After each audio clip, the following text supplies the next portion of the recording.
Hey y'all, and welcome to Skyrim Scripting. On this episode, we're going to go over the basics of the Papyrus scripting language. Now, so far in this tutorial series, we've kind of glossed over the code. We've written a couple of event handlers here and there, although we haven't really talked much about what they are. We've called functions, we've done all sorts of things, but we haven't gone into detail about the actual Papyrus scripting language. Now, I've been coding for like 15 years, and it's really easy for me to accidentally gloss over things. So I'm going to try my darndest to just go slow and cover as much as we can. Here are my notes to self. I might just put this on another screen. I don't think this will make any sense for you right now. But the very thing at the top is a spell. And I bring that up because when I'm working on scripts, one of the very first things I do is I make a spell. I make a spell so that I can cast it. And whenever I cast it, it kicks off a script. And then if I want to, I can run reload script. It'll reload my code, and I'll cast the spell, and it'll show my new code. And I'll cast the spell, and it'll show my new code. And I'll cast the spell, and it'll show my new code.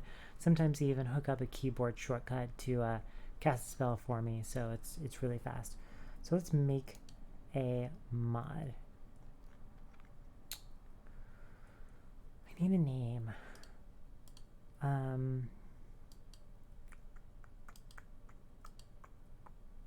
don't know what it's gonna do because it's like just to do tutorial mod.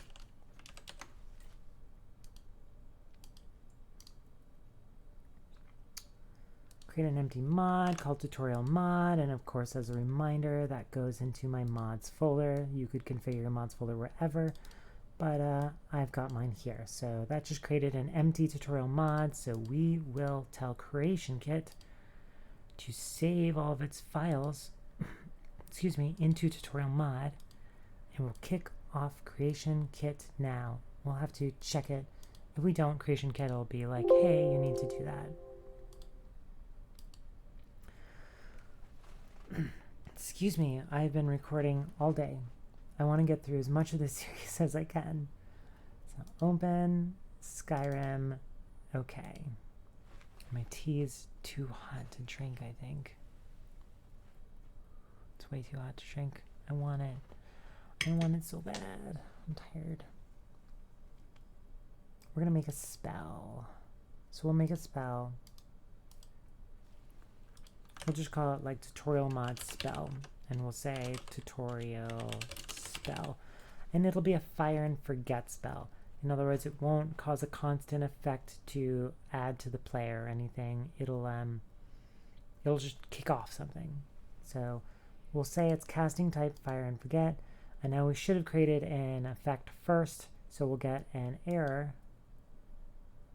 But we'll go make the effect now, and then we will attach them.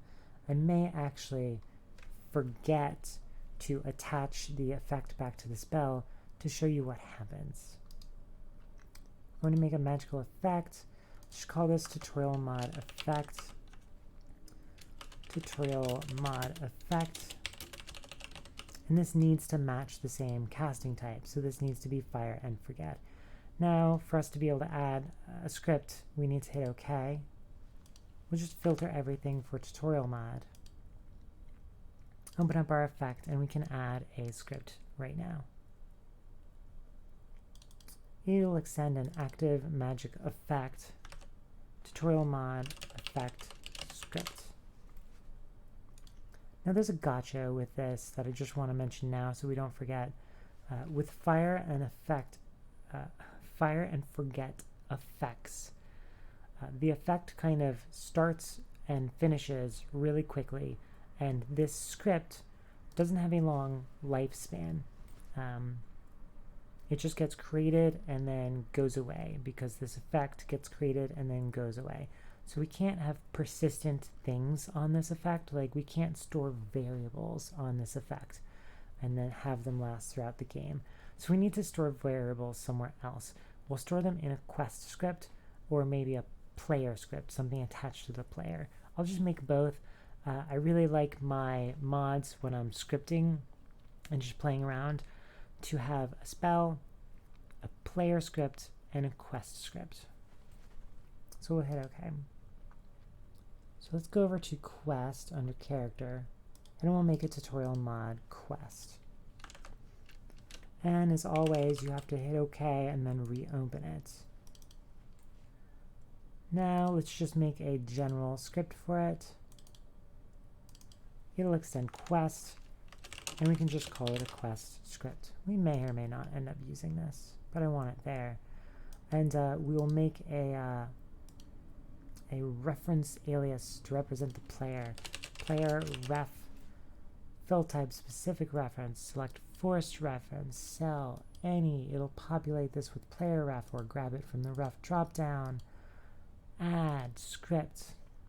One of the benefits of this is we can actually add the spell that we made to the player right here, and it'll get automatically added to them. Although we need to make sure that we tweak the effect and give it a magic type, otherwise it won't work. If you don't give it like a destruction, illusion, conjuration type, if you don't give it one of those, then it won't actually show up in the player's magic inventory. This is going to extend a reference alias, and it's going to be the tutorial mod player script. Cool, let's go ahead and add that spell. Tutorial mod spell. We could use our quest script to add it to the player when we boot up. We could use a script to say like game get player dot add spell, and that would do it. But we'll use the alias spells. Cool. Save. Call it tutorial mod. Is there anything else we want to do? Let's do one thing. Let's go to that magical effect. First of all, let's set its magic skill. We'll set it to Conjuration. It can be anything. And then I want to attach some things to this script. I want the magic effect to have a reference to the quest script and a reference to the player ref script, if we can do both of them. Because those stay around for a while, and this effect just lasts like a second, and we won't have any place where we can like store properties, which we'll get to in this episode. So I'm going to just edit its source right here. We'll open this up in VS Code in a bit, but I'm just going to, I mean, we could do that right now. Sure, I'll do that right now. Don't save. Let's go to VS Code, and let's go to the little scroll, and we'll go to the triple dots, and we'll generate the project files for this. I've done this a million times. This is how we set up our mods. We say select folder, and then we go to the Explorer, and we look in workspaces, and we'll find it right here. That's how we always do it. We can go to scripts. Let's go to the effect script. And we'll get into this a little bit. What I want to do is I want this script to have a reference to the quest script and a reference to the player script, so that I can like call functions on those scripts, and I can set and read their properties, because those scripts hang around forever basically, and that's really useful. This script just shows up and disappears whenever you cast the spell, and we can't save anything on it. So the way that we can do that is we will say tutorial mod player script property player script auto. We'll look at auto and what that means in a bit. And then we want a tutorial. I don't know if we can get the quest script. We should be able to. Property quest script auto. Save, Control-Shift-B to compile, or if we zoomed out, you could go to terminal, run build task. It does the same thing. Hit enter to close that. We can go back to CK, and sure you wish to discard? Yes. Let's go to the properties of this now that it's been compiled, and now that it's been compiled, we see two property names. Let's try and autofill them. They won't get autofilled. let's fill the player one. So player script, edit value. We're going to pick a quest, and we can get a reference alias from it. So we'll go to our tutorial. There's a bunch of tutorial stuff. Tutorial mod quest. Pick our player ref and hit OK. And actually now we want to open it up again, go to our quest script and pick the tutorial mod quest. So it's as simple as that. Now we hit OK and save. And that's good for now. Close. We'll just line that stuff up because it looks prettier. And I'll capitalize these because it looks prettier. One of the interesting things about Papyrus is the casing doesn't matter. Like, that's totally valid script name. The Sky UI folks like to do that. By default, it's just this. Okay, so what do? We want to go into game and we want to cast that spell and we want to see it do something. Now, we're going to use an event because that's what we've done so far. And you've seen us use events before. We've used the onInit event. We've used the onHit event. We've used the onItemAdded event throughout the screencast tutorial series. We're going to use the event that happens when a magical effect starts. And it is called onEffectStart. It takes two parameters because events can take parameters. The first one is an actor, which is the target of the effect. If the spell was cast at a target, it may not be, so that may not have a value. And an actor, who is the caster.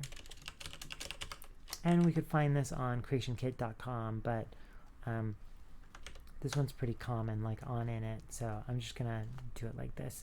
And to start with, we'll just debug message box hello from our spell. Save. Cool. Now I forgot to do one thing in CreationKit. You may or may not remember what I forgot to do. So we are going to launch Skyrim. I'm going to enable the tutorial mod, and we're going to see if it works. I don't want to see that every time we open it up. I accidentally must have used profile-specific ini files. Let me go to manage this, and boop, don't use profile-specific ini files. Run it again, and it should skip that music. Cool. Now let's just go to Riverwood. We could go wherever, but Riverwood is nice, and there's no one around. Unless we go and attack them like we've done in previous things. No, I'm going to hit P to open up the spell menu. The game crashed. What's up with that? We could go and look at our Papyrus Logs in Documents, My Games, Skyrim Special Edition, Logs, Script, and look at the most recent one. So here it is. Oh, it's late at night. We could look at this and see if it's got an error. And you might think it has an error, but actually this is fine. If we were to turn on SKSE64 and the debug extension and run this with SKSC, and connect to it,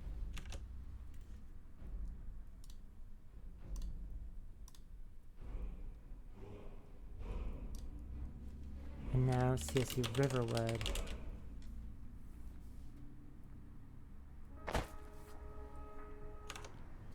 What you'll see is here's the log. It ends with this warning about follower hunting bow. But if I hit P, it crashes. Nothing else gets added to the log. So that's not that useful.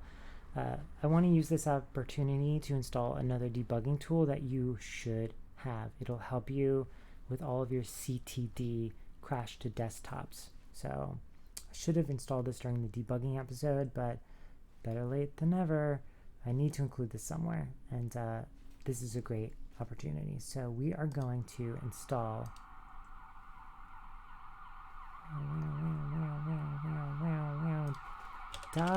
.NET, the .NET script framework.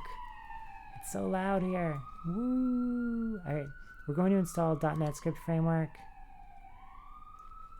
Siren's going to be gone in a second.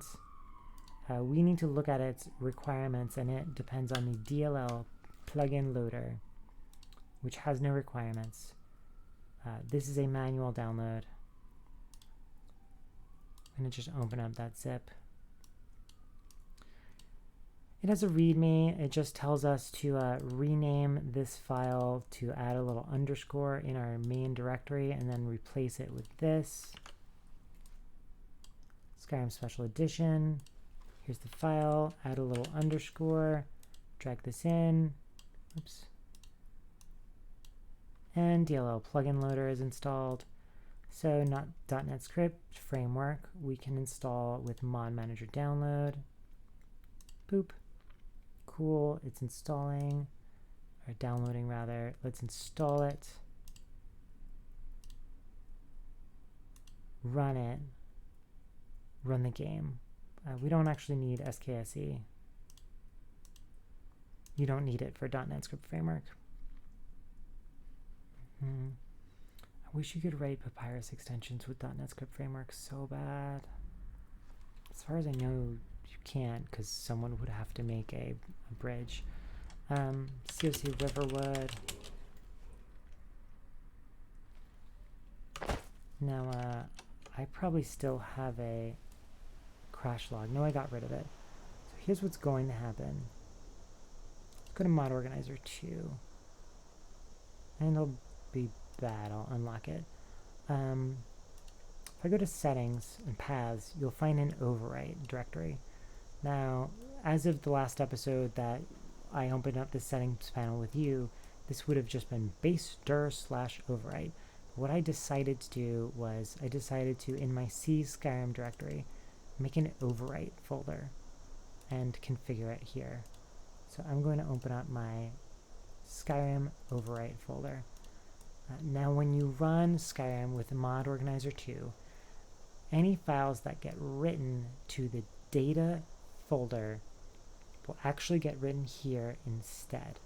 So that's what the overwrite folder is. So you could configure it to write those files to your mod if you wanted. That's what the create files in mod instead of overwrite means. So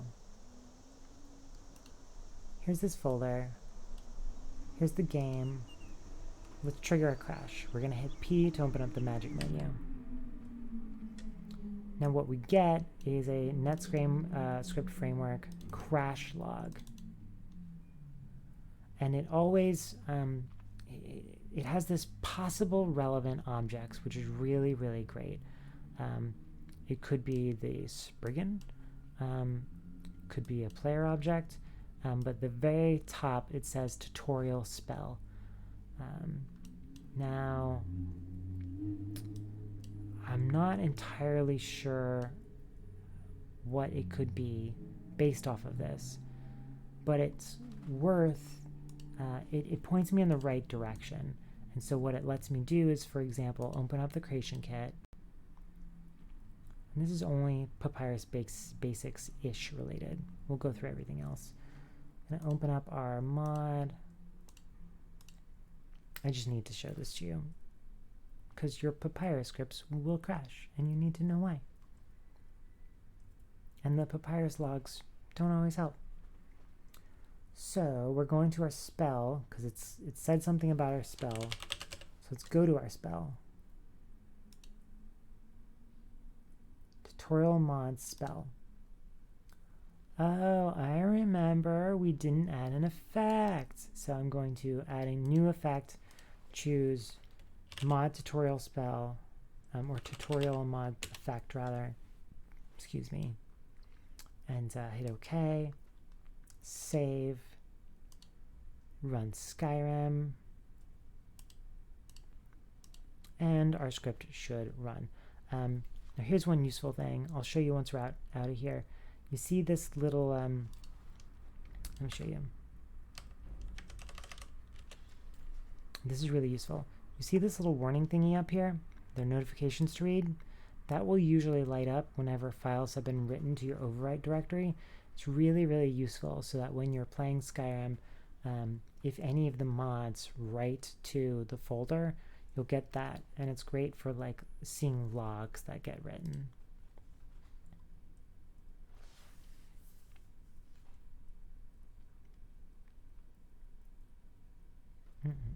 I know we're 20 minutes in. We haven't covered a lot of the Papyrus basics, but I needed you to have that, so I'm sorry.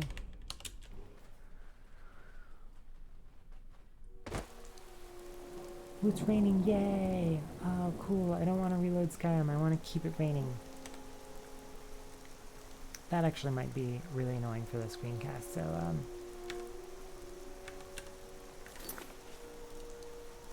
I love the sound of it. You might not love the sound of it. Is it good background sound for our screencast? I'm going to quit to the main menu and come back here when it's daylight. COC Riverwood. The rain would be in your ear for like the next hour. Here's a little drizzle. It's not that bad. It's better. So we're going to cast our spell.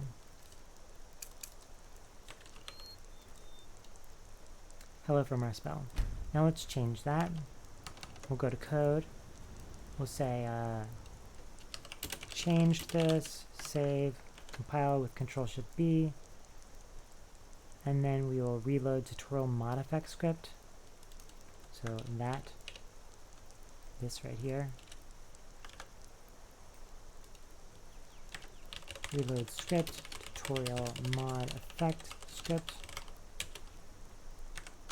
And cool, we changed this. Now we are set up in a great way where we can start going through things. So let's go through my list. So we did the spell, we did reload script, we did the .NET script framework, which was actually on my list. And there's not a lot to say about events. Fun fact, you can call events as if they're a function. This would be bad because it's inside of the same function. This would be bad. But you can call events as if they're functions. So we'll look at functions in a minute. What should we do? I want to look at types like int, float, bool, string, concat, etc. We've got some types. Int number equals 10. Float decimal number equals 1, 2, 3, 4. Bool equals true. Not transmute. Come on. Sometimes that autocomplete can bite me. Bool, my bool. A string, some text equals hello world. And we can put stuff in here. We'll put the number in here. Save build. We'll see our number. And you can imagine what would happen if we put in the rest of these. You can add these things together. We can do plus space plus decimal number plus space.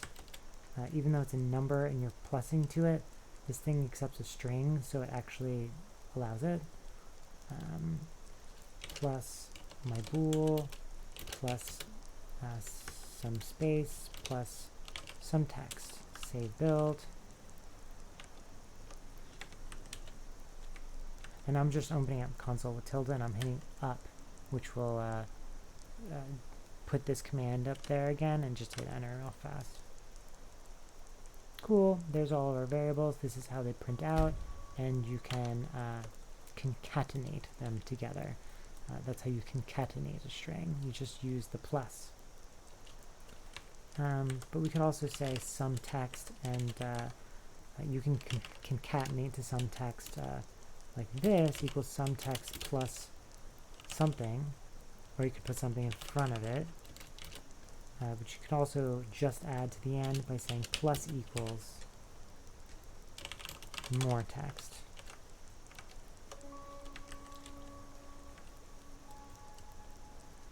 Cool. And it just adds it to the end.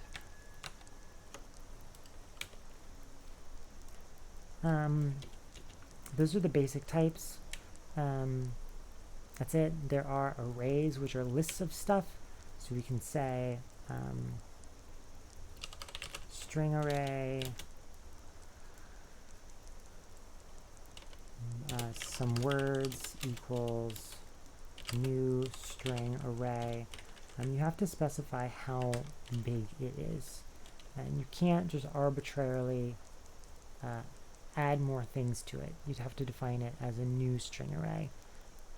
So we can say some words, the first one equals hi, some words, second one equals there, some words 2 equals how,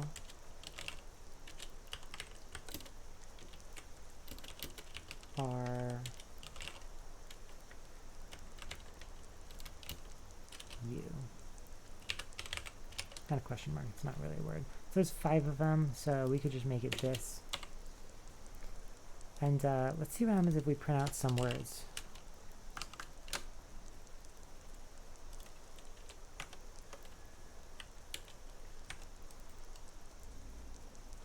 Gives you a nice representation of the array, so you get these brackets around it, which is great. If we wanted to loop through them and do something, we could get the length of it, and so we could be like int words length equals some words dot length. Let's see what else is on it. You can find, and you can do get length. Find will let you say whether or not a particular value is in the list, and it'll give you the index, I think. Yeah. So if we wanted to say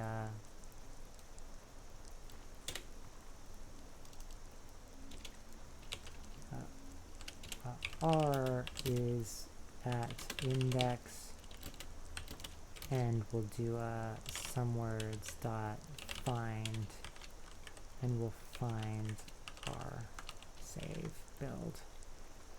It's kind of weird, but it's a thing you can do. So we're calling a function in line, and the function returns an integer, and it's going to print out with the rest of this.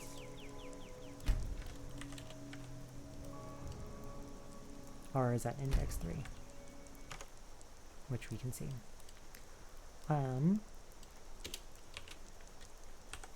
We can loop over this with like a while. The way you normally do that is say length equals some words dot length, or you could just say int index to represent the current index that you're at, 0, and you could say while the index is less than some words length, and while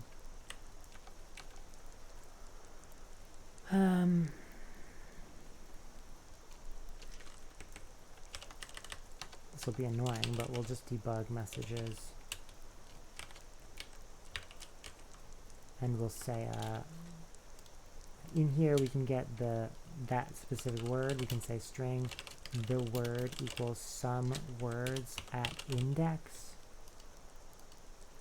and so we could say the word at index plus index is, and the word, and then we're going to want to increment index, which we can do as plus equals 1, or let's find out, but you should be able to do that to increment it. Ooh, you're not allowed to.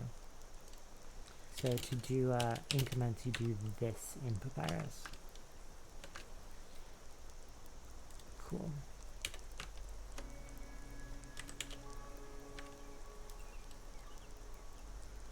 The word at index 0 is hi, 1 there. Ooh, why did it go to 3? R for you, 2 is how. That's so wacky. 0, 1, 3, 4, 2. And Papyrus is flippin' weird sometimes. Just weird. Wacky. Wacky that it doesn't do that in order. Papyrus and being a virtual machine in a game engine does interesting things. So there's one type that we didn't go over, which is none, which is kind of a type. It's not a type. It's like null if you've ever heard of that. So we can actually set number equal to none, and we could set can you? It's probably string equals to none. Can you set some text equal to none? Or no? Yeah. You can't set numbers, which are value types, or Boolean equal to none, but you can set strings as just none, which is null. And that'll come up in conditionals. Do we do conditionals yet? I guess we do conditionals now. Let's say I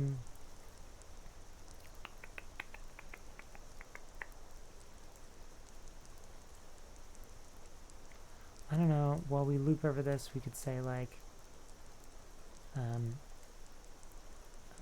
if the I don't know, what do you want to do?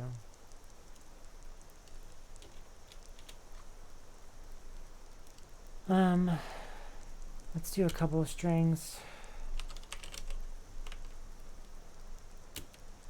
Words equals new string array. We'll just do 3 of them, 4 of them, and I'll say words 0 equals hello, words 1, you'll see why, equals world, words 2 equals good night, words 3 equals moon. So let's do this. Let's like loop over them, and if the word contains a letter like L,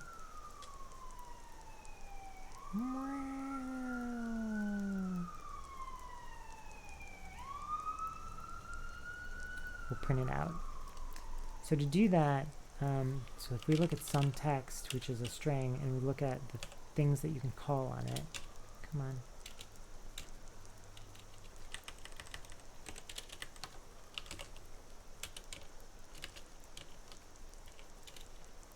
You can't call anything on it. You have to use string utility, string util, but that's part of SKSE. Let's pull in SKSE, because I think if we look at Creation Kit, there's a string util,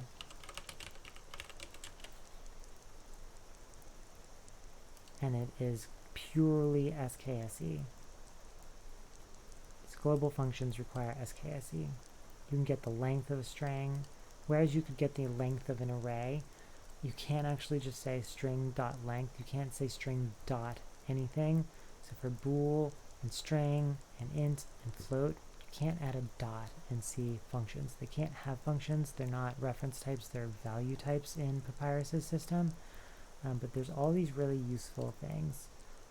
So let's bring in SKSE. To do that, we're going to need to run the game with SKSE. So we'll put out,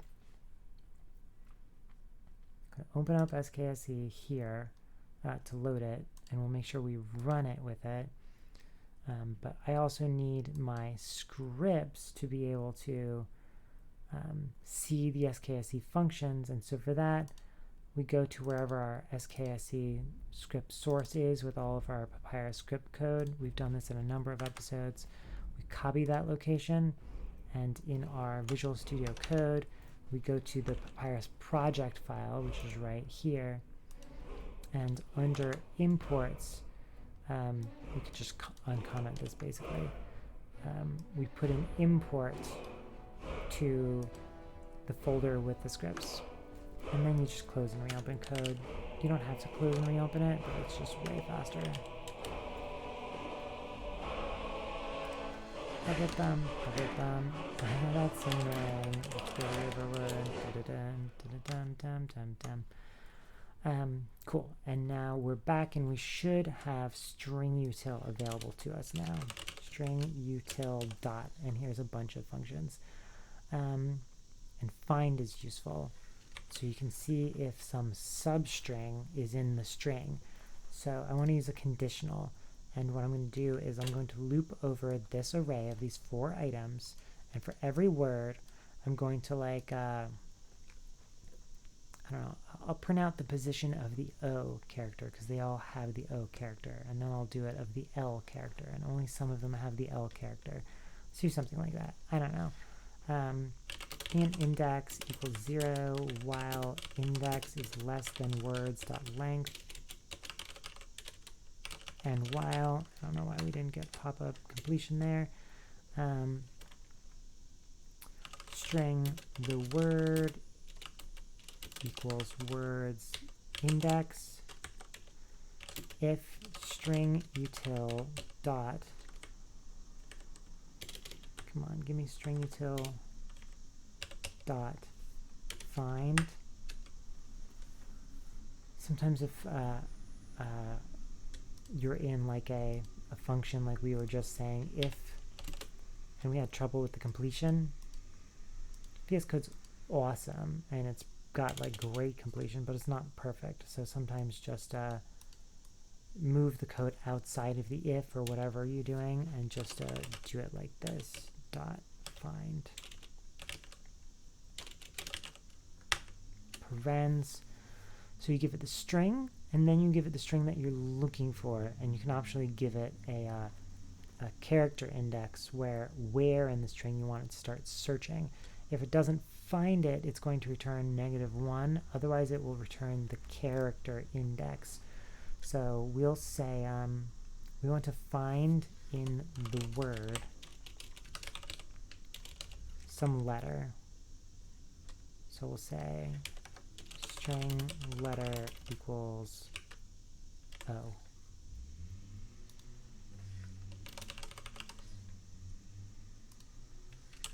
Debug.messageBox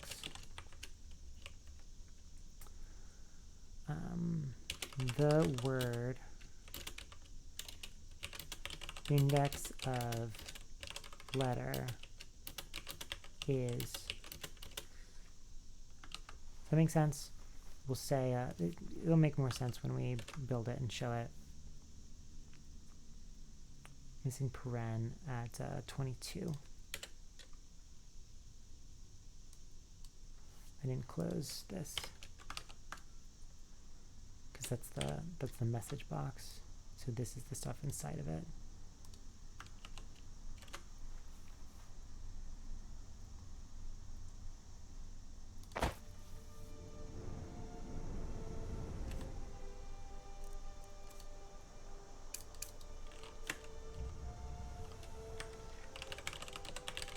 What's this called? Tutorial mod effect script.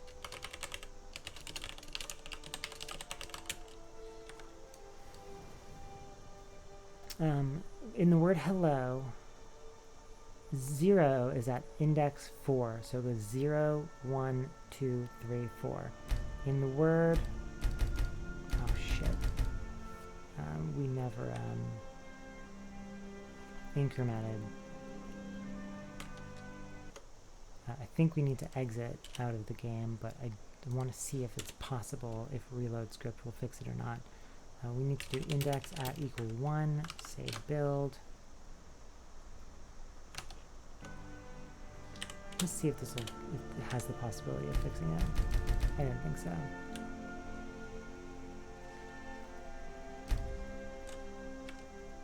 I wish there were a quit to main menu. Really wish there were a console command for quitting to main menu. If someone knows if there is one, let me know. But when I've looked, I haven't found one. I'm totally going to make one, I promise. Although I can't promise that it'll be in C++. Not yet.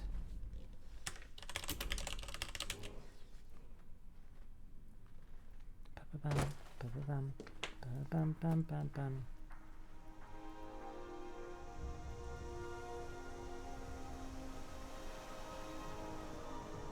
That's your chat from talking all day. Okay, spell.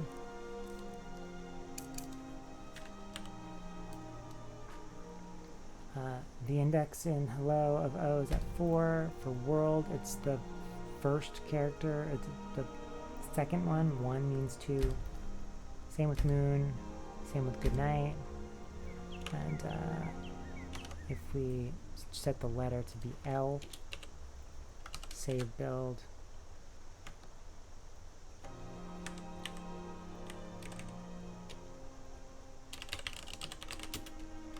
Tutorial mod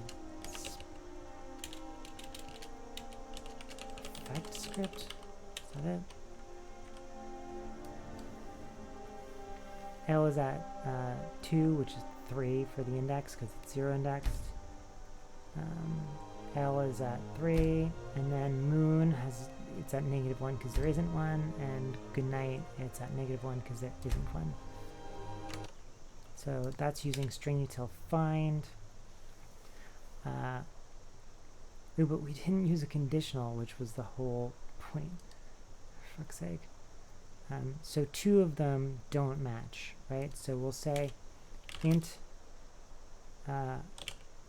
letter index equals the index of the letter, and we'll say if letter index greater than -1, if it was found, then we will do the message box.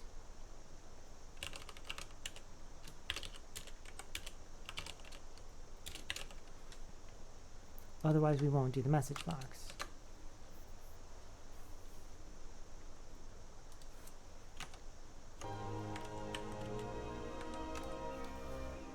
We show L for hello and world, but we don't show it for the other 2 because it doesn't have the letter.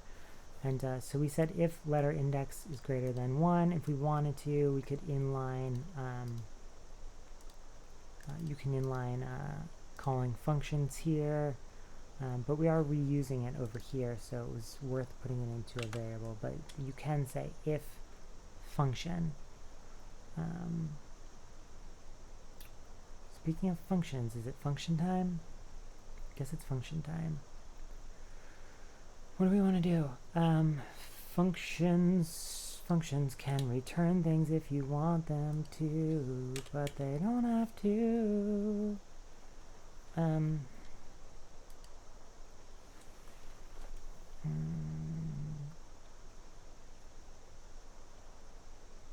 Make a function that like lists all the equipment that the person has.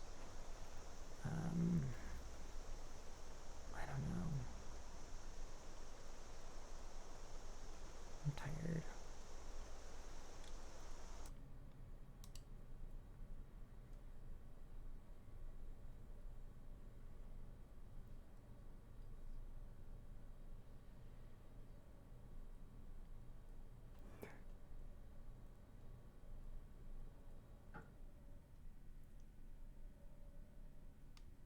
I was very tired, so I went to bed.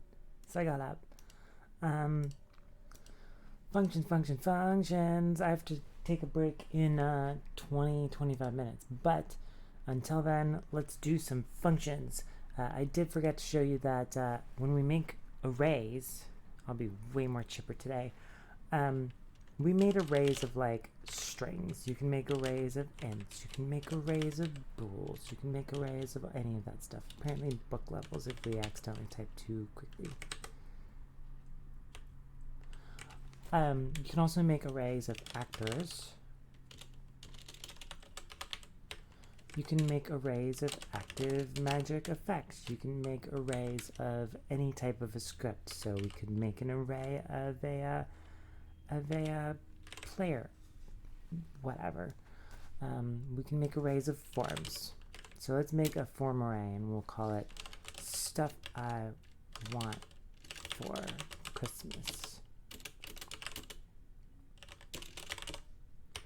And we'll put like 3 things in it. And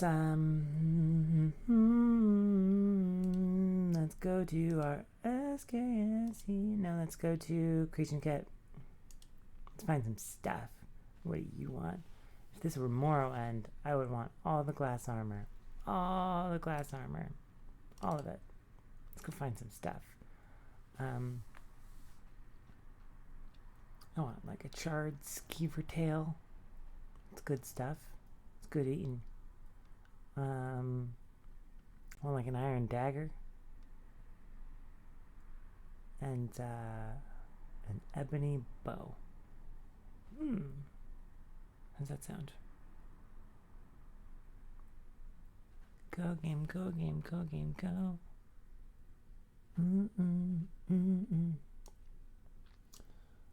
Okay, let's look for shard everywhere.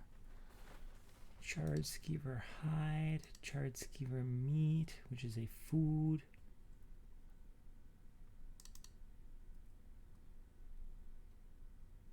With restorative properties.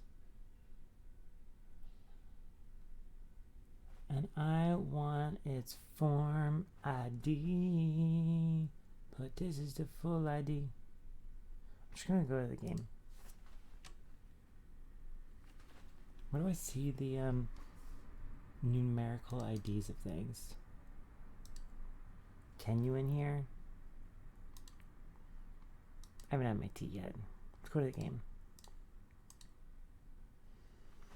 We want stuff. We want stuff. Now, one of the easiest ways to figure out how to get stuff is to just use the help command. So let's go to Riverwood.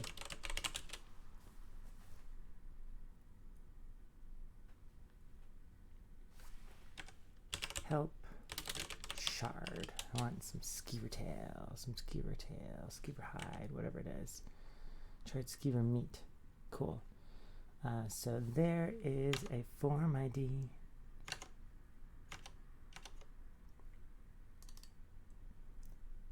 All I want for Christmas is you.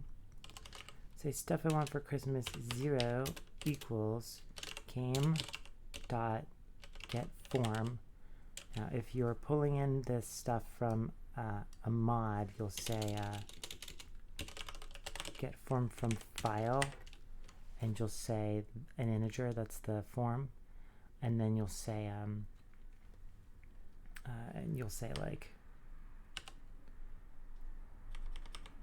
you can get your ID and you start it with 2 zeros, and then you put whatever the ID is, and then you say your foo.esp is where you get it from. But we are getting it from the official game, so we just say get form 0 times 000 E8 448. And I want an iron dagger.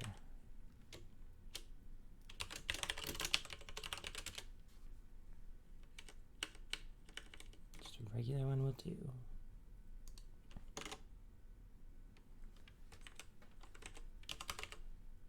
I think I'll just do 2 things because it's taking a minute. Just want to show you that you can make arrays of stuff. And then we'll make a function. I don't know.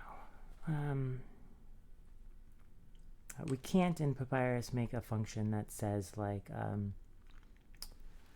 go search for these things by name unless someone has made a Papyrus function that makes that functionality available. You can't search by stuff by name. You need to make an SKSE plugin that would do that. This is thing like add menu item or add item menu. Add item menu, that's awesome.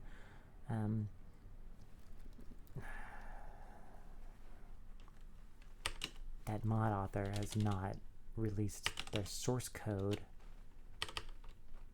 Not anywhere I can find. So I want to make a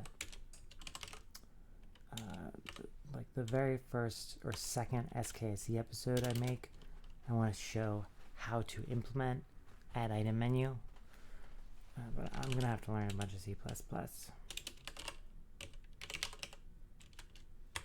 What do you want? What do you want for Christmas? Do you want an ebony bow?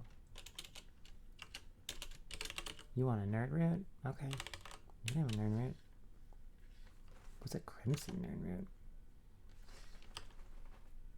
I got you a special one. I got you this one.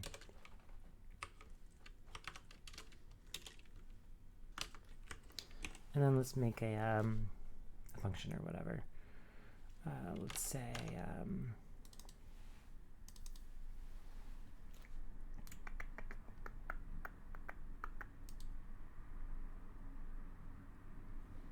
can you? I want to make sure that you can't put the items in the array in Papyrus when you make it. Note a couple of wonderful things here from the Papyrus documentation. Head on over to this. It's great.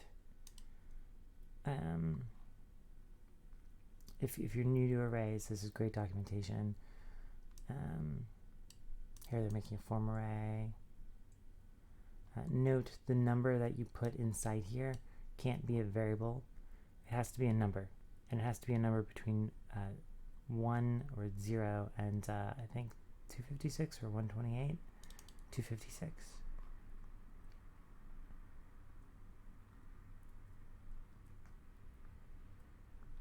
All right, blah blah blah blah blah blah blah blah blah. I wanted to make sure there isn't a better way to do it. Okay, cool. I should have given these things names. So here's what maybe I would do. I'm going to use fields. Fields are like variables. So we've got variables in here. These are called local variables. Foo equals new foo array. If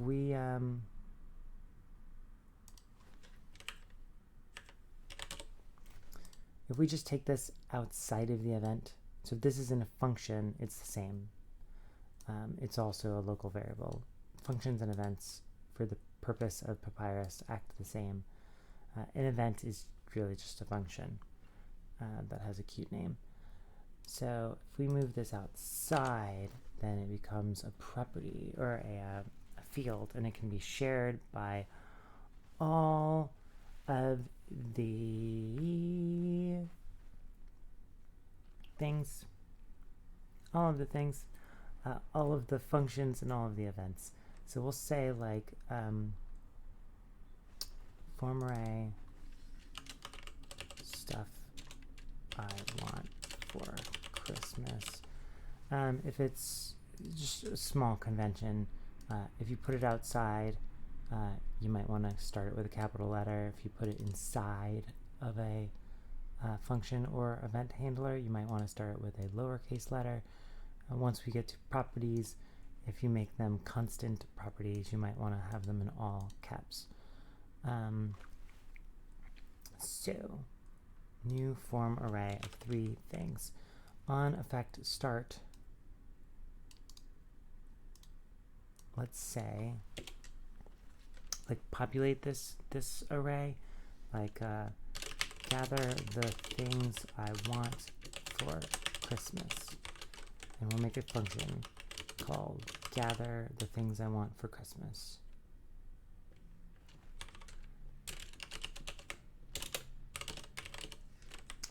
And it could do 2 things. We could just use it to populate this array. I'll show you that first. Or we could just return an array from it. That would be a little bit nicer. Like form array the stuff equals the things. So let's do this first.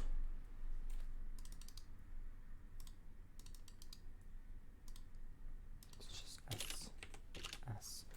And let's put these in variables because I forget what they are already. I'm about to forget at least. So let's fix this. Let's say int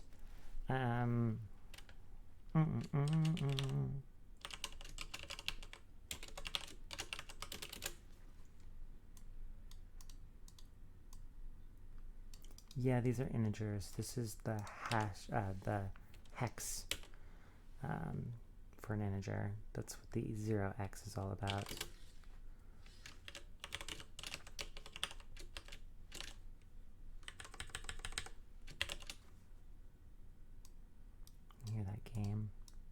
the background. We could change the weather in the game and make it something nicer or more rainy.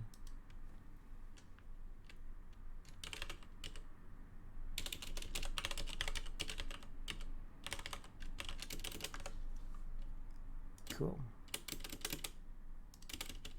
Just make it look a little bit nicer. Stuff I want for Christmas, 0. It's too bad you can't have a bigger array, right? Yeah, it's just kind of the way it is with arrays. We can use something called JContainers, which is a third-party mod that gives us extra types. And so we can use a J array, for example, and then that is of arbitrary size. And we can keep adding things to that or removing it without having to do this whole defining the exact size of an array thing. So let's put in the charred skeever meat. Let's put in the iron dagger. Let's put in the crimson nerdroot. Let's do another function that says give me the things, and it'll accept a form array. So now we'll do a function with a parameter, the stuff. We'll give it the stuff, and it'll give our character the stuff. So we'll make a function, and we'll call it give me the things, and now it accepts a parameter, form array, the things, end function. Now we should be adding comments above each of these functions. Populates the stuff I want for Christmas array with forms. Adds the provided forms to the user. And you could say how many of each you want. You could say int item count equals 1, and it'll give you 1 by default. This is a default parameter, and we're making it. So now if we hover over gather the things I want for Christmas, we get this populates the stuff I want for. If we hover over give me the things, we get this nice little message. That's what adding this comment above does. It's just if you add that comment right above the function. If you don't want that to show up, then just put your comments right in here. So give me the stuff. Let's say int index equals 0, because we don't know the size of this form array because we were given it. While index is less than the things dot length, and while, let's get the player, actor player equals we actually have a reference to the player via a player script. Let's do game.getPlayer, and then let's try and use our player script to see if this works. Learn in Papyrus.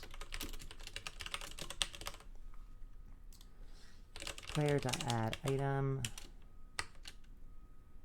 and you can give this account as well, and that's a form to add. So we will add the things index item count. Index at equals 1. Save, build. Not viable input new on line 6. Did you see that? Let me show it to you. Is this on line 6?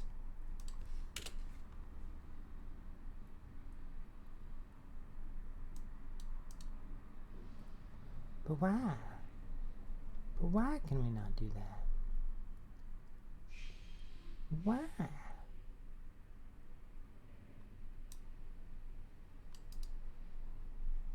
What happens if I do this and I do the initialization of the form array down here? Save, build. Yeah. And there's some stuff in Papyrus that you're not allowed to do outside of functions, and it looks like you can normally set symbol values. You can say int blah equals blah, but it looks like you can't instantiate a form array. Good to know. It's good to know. Oh, I closed the game overnight. Tutorial mod effects script.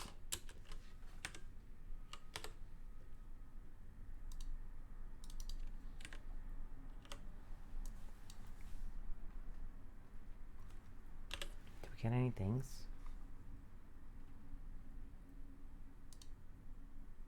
Got a dagger. Did we have it before? I don't see no stinking charts Kiefer had. I don't see any of that stuff. Where's that? Where's that? Gimme the things.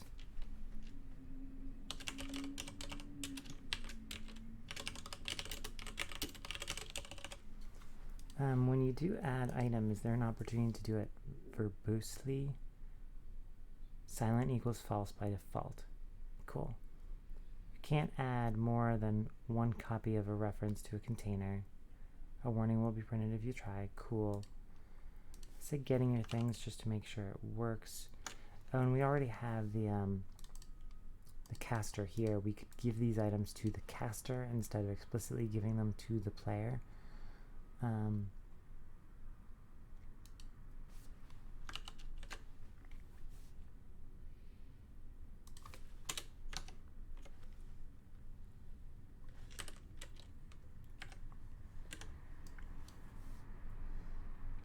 says it's getting our stuff, but it's not giving it to us.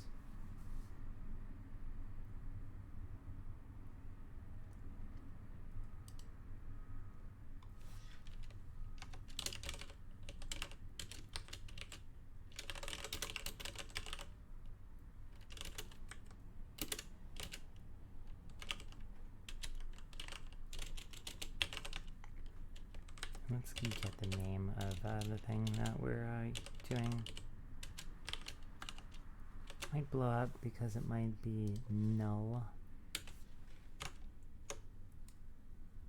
Oops. Don't crash. Please don't crash.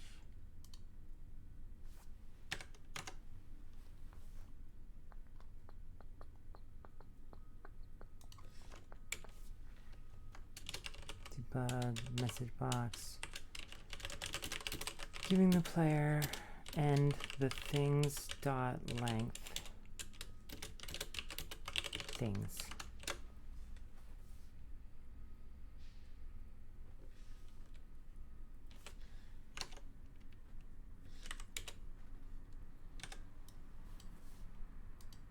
Giving the player 0 things.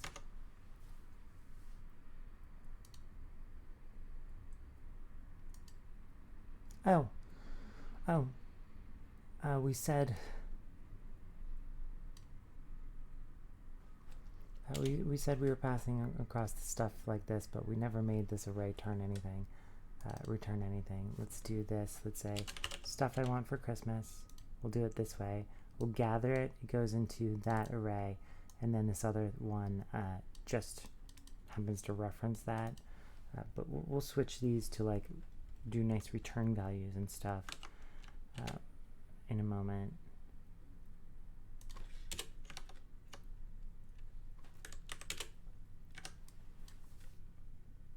Ooh, see, look at the top left. We got stuff. Discover the significance of the Crimson Nirnroot. We even got a...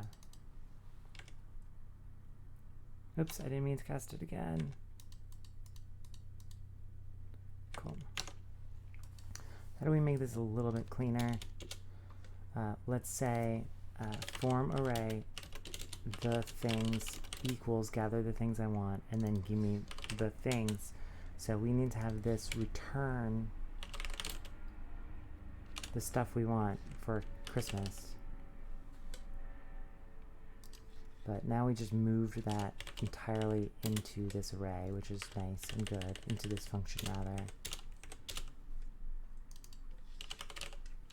If we use return, Now it's going to complain that we can't return a form array because we haven't told Papyrus that this returns a form array. So you just put that before function. You put whatever your function returns. If you don't have anything before the function, then it assumes that your function doesn't return anything. So let's see this work. We'll say 2, and you could say item count equals 2 as we've seen if we want to do that. And we'll even say, we can't say actor, but we can say the person that we want to give these things to is the caster. And that way it doesn't have to do the game.getPlayer. What we can do is get an actor person, and we'll say if person, we'll set that equal to none, but bold as possible. If person was passed, then we'll use it. So if not person, which means if someone called this but they didn't set the person property, then we'll just set person equal then to the game get player rather.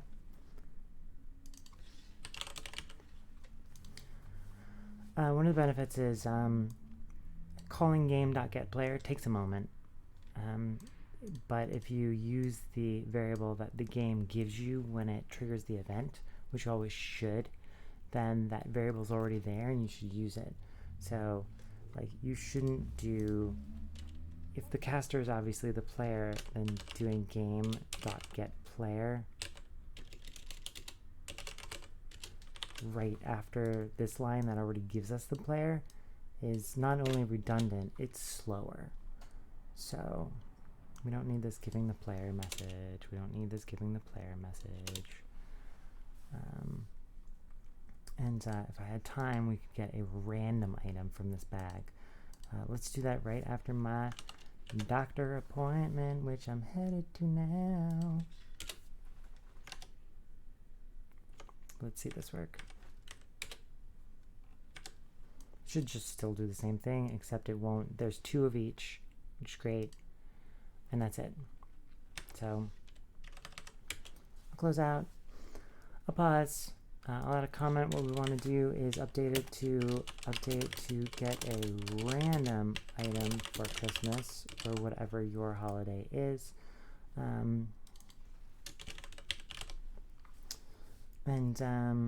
Yeah, we touched on fields, we touched on functions and return. Up next is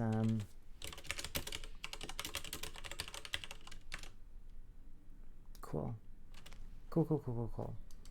We could have like a different script define these items or something for us. So, and then it'll be script interactions, scripts calling one another.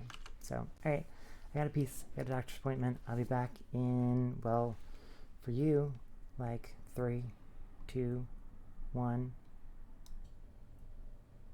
and I'm back. For you, it was a second. For me, I went to therapy. And apparently, we should all meditate more. So meditate. But not right now. We're busy. And yeah, I know these are integers. It's weird. It's weird, right? You want an integer to be like 5. But, ooh, I didn't put on my lips. But it's not. It's that hex stuff. So you start with OX for that. You'll use that at some point. Okay. So, we're supposed to do properties, script interaction. We're going to do states. We're going to do some cool events. I'm going to end this episode by showing how to do imports, which leads into the next episode. I'm doing this totally randomly. Learning with me is like just learning by doing random stuff. But you should go to creationkit.com and read through the Papyrus concepts. It's got probably better stuff on functions. It's got states, variables and properties and stuff like that. Some stuff about persistence. So in other words, what hangs around. If we go into our script, these things and this, these all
you're starting to get this, right?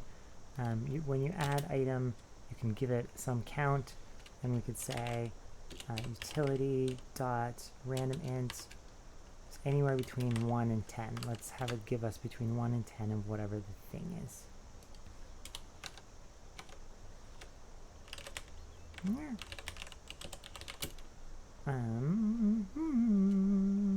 What do we call it? Tutorial mod effect script.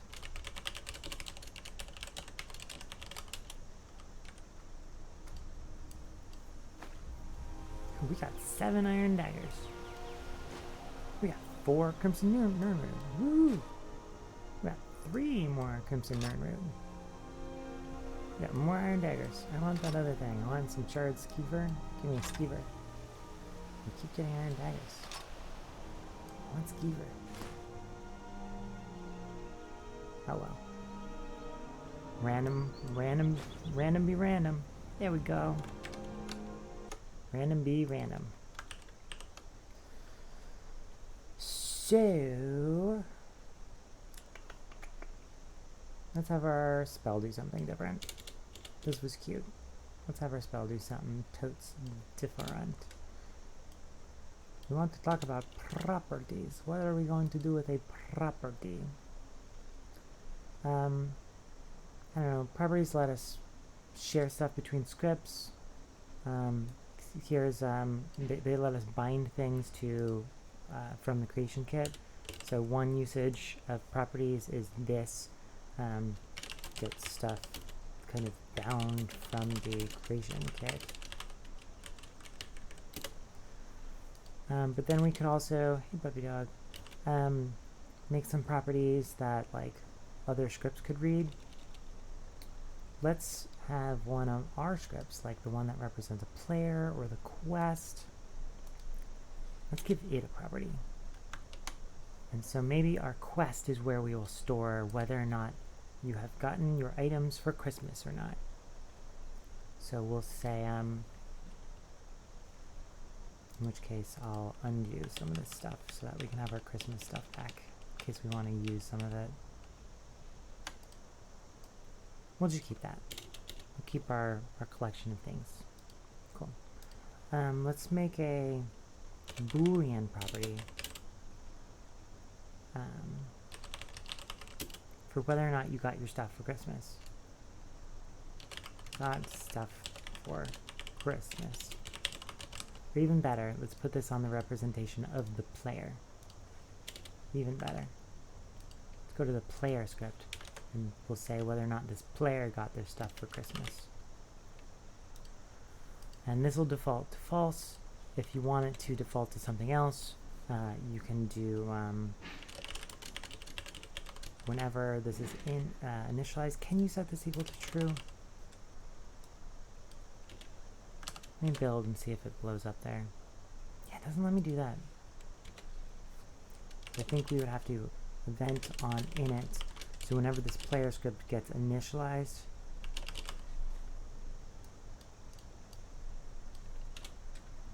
we could say got stuff for Christmas equals true. But heads up, on init's only going to run once for your mod for this. I'm pretty sure it's not going to run on new load games and stuff like that. It's just going to run once, and this is just going to run once. So if you add properties later and you wanted to set their initial values, you would want to do something like event on player load game and do stuff here. You could check on some stuff every time the player loads the game, load up your cool mod. But what we're going to do is we've got this thing that by default the player hasn't gotten their stuff for Christmas. Very sad. So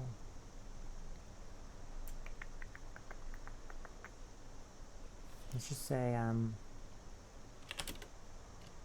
if the player script dot got stuff for Christmas,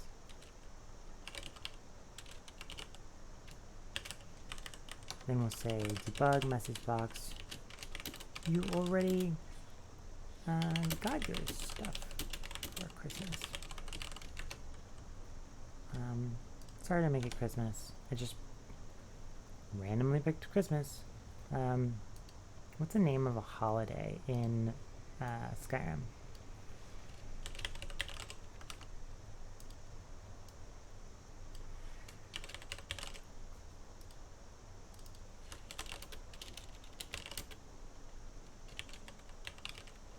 You already got your stuff for some holiday. Otherwise, we'll give them stuff. Him or her. We'll give the caster a charred skeever thingy. We need to get the form for that. Game get form. This is starting to make sense. So otherwise, we'll give them the charred skeever thing, and then we'll say player script dot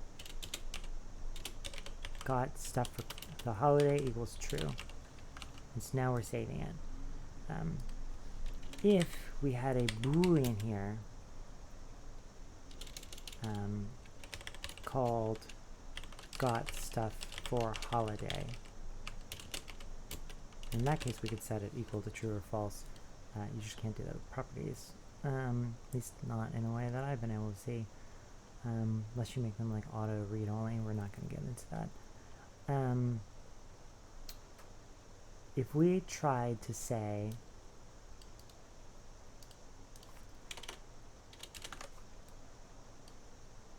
keep this down here, if got stuff for holiday, just using this right here, so that is this, you already got it, and otherwise set it to true, so the next time we cast the spell, you should get this, and you shouldn't get the other stuff. Coming out.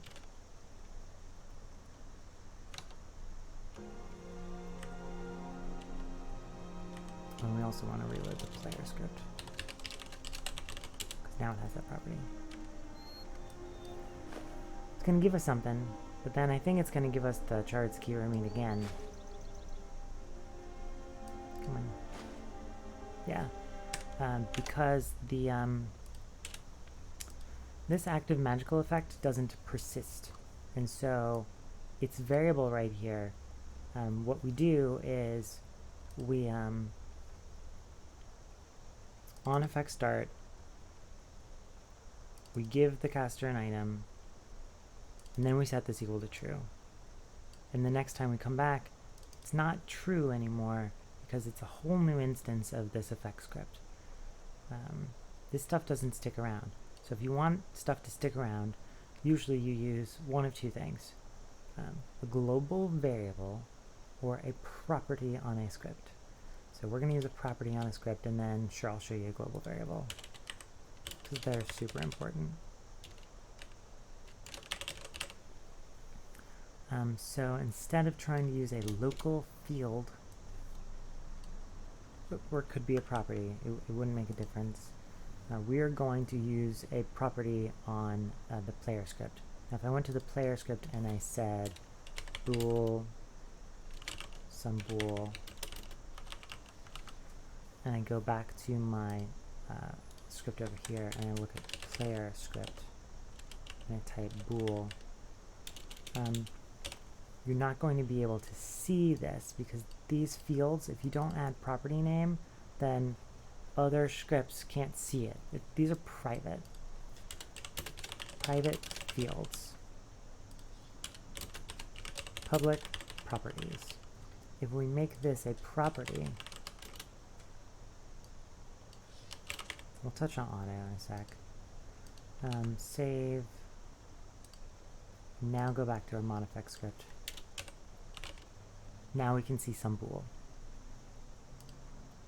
So these are private, but this should work because the player gets initialized and hangs around, and so the value of this should stick around. Save. Yeah, it's me in a green screen. Mod effect script. We should get this charred ski for me. And then should say, you already got your stuff for some holiday. You can't have more. You can't have more. And even if we reload the script, let's reload the player script, I think it'll still, the properties stick around. So whenever you use reload script, it doesn't reload the values of properties, it just reloads the code.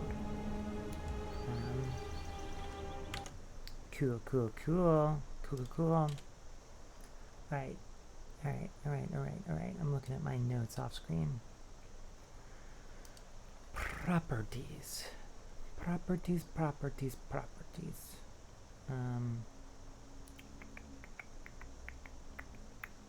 to show you.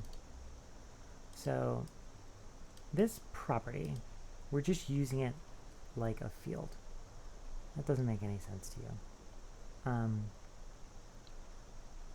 Here's how a property works. We're going to re-implement this. We'll call it something different. We'll call it already got stuff for holiday, just so it has a different name. Now, the way that a property works is it actually uses a private variable, like bool already got stuff for holiday. By default, that's false, although it's a boolean and already will. It's up to you if you include the thing. There's some different conventions. A lot of languages do this. If you've got a private field, you'll do this, or you'll do this. But when it's used in a property, sometimes you'll see this. And so the way that a property works is, a property is just two functions. It's just like this. Function get already got stuff for holiday. And it'll return that boolean. And then set already got stuff for holiday. These are called getters and setters.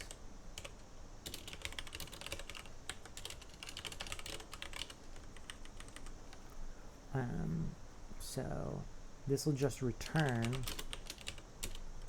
already, and this will set already equal to the value. Now this is a lot of code just to, this wraps this field. And why would you wrap this field? It's called encapsulation. So that if you want to, you could always change the implementation of get already got stuff for holiday. Instead of returning this field, you can make it do some math. You can make it check to see what year it is, and to see like every new year we could reset this variable, if that makes sense. So we in game time could actually do it and say like every 10 seconds or 20 seconds you get to get more stuff for the new holiday. Maybe we'll do that with our properties. So these are called getters and setters, and let's just see them work. We don't need the quest script or the PBJ. So instead of got stuff for holiday, we'll say player script dot get already got stuff for holiday. So you call it as a function because it's a function. And then instead of just equals true, we'll say set already got stuff for holiday to true. And this is a brand new variable, so if we compile this, it should allow us to, that should default to false, so it'll be false and then true. So we should see the same experience that we saw before.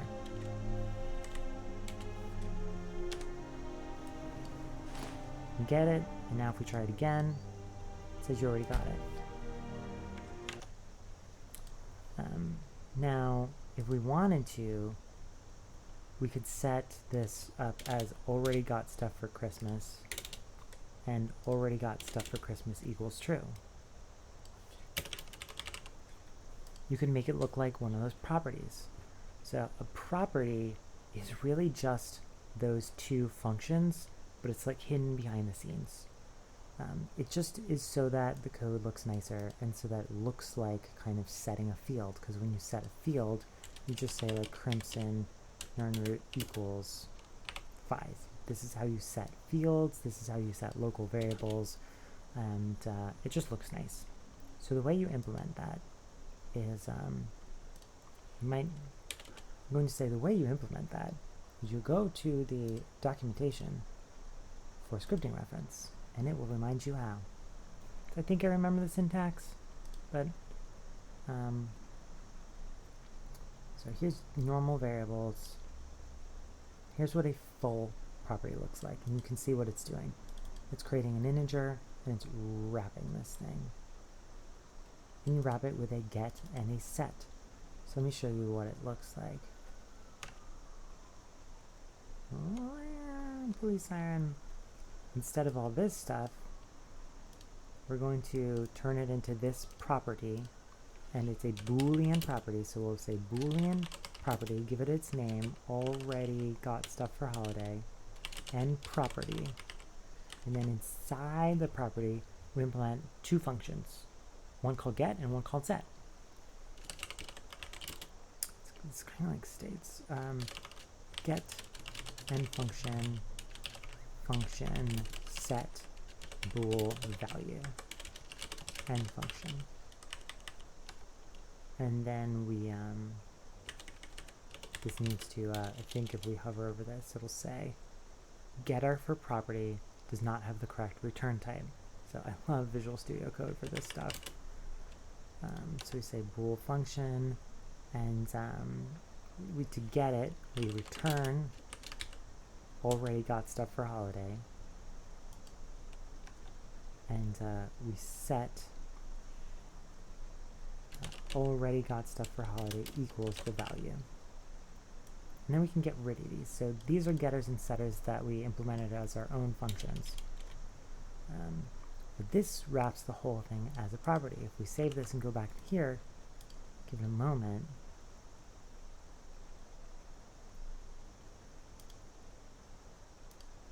let me compile it.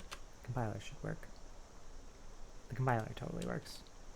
Visual Studio Code is just being slow. Just gonna close and reopen it. I do it all the time. Hover over this with your mouse, and you'll see that it's a bool property. Now we already set it to a value last time, so I'll go to main menu.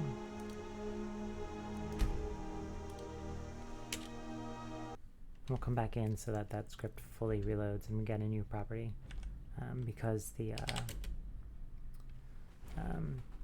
that property gets set once and sticks around, but it sticks around in your save game, and we don't have a save game. So now the property will be false.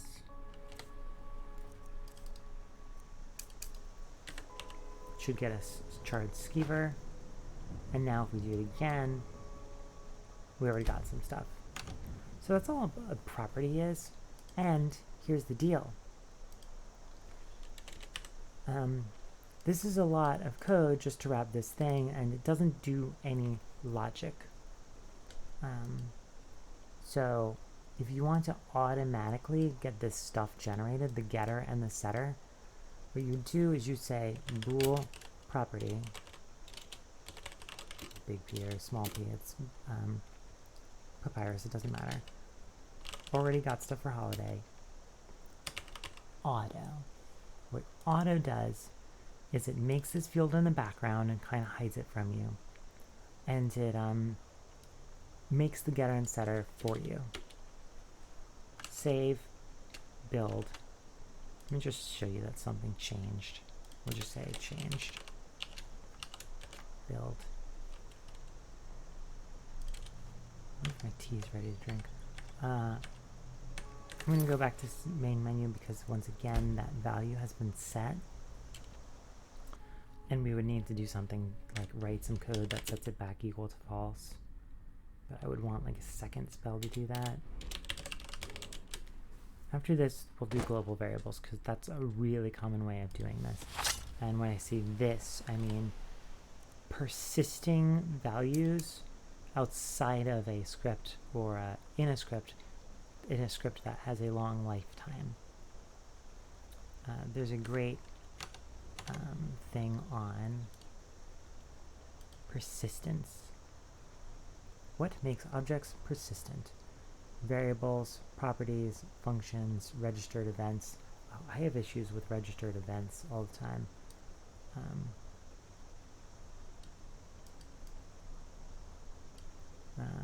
SKSC events tend to need re-registration. Anyway, Treadskeeper, you already got stuff for some holiday. I want to see the changed. To reload tutorial mod effect script. Oh, this whole time we haven't been reloading stuff, I think.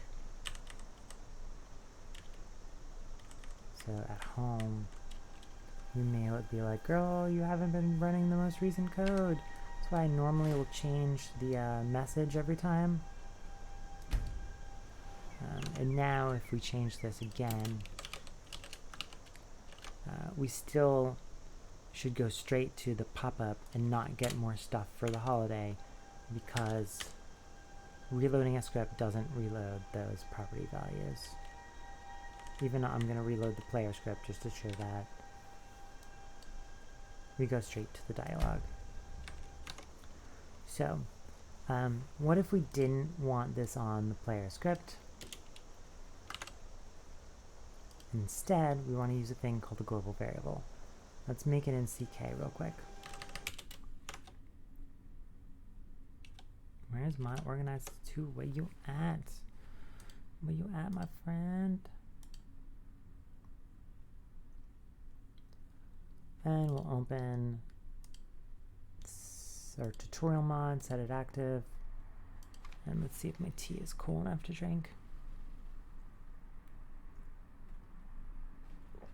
It's like 8:30 in the morning or something, almost 9, and I'm on my second cup of tea.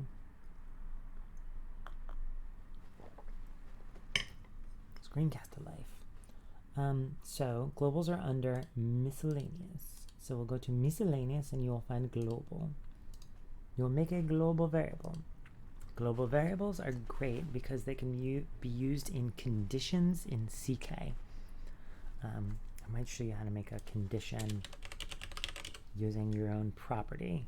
I just added it to my thing, and I need to make sure we do states. States are wicked unique. I've never used a language that has anything like states. So, like everything else, your global variable name needs to be unique across all of Skyrim. So, use your mod prefix, which should be consistent. So, tutorial mod has received gifts. And it can be an integer, a short one, or a long one. I forget what the full size of a long one is. If you're just going to use this as a Boolean, a lot of people use short. The most common is float because it lets you have decimal places.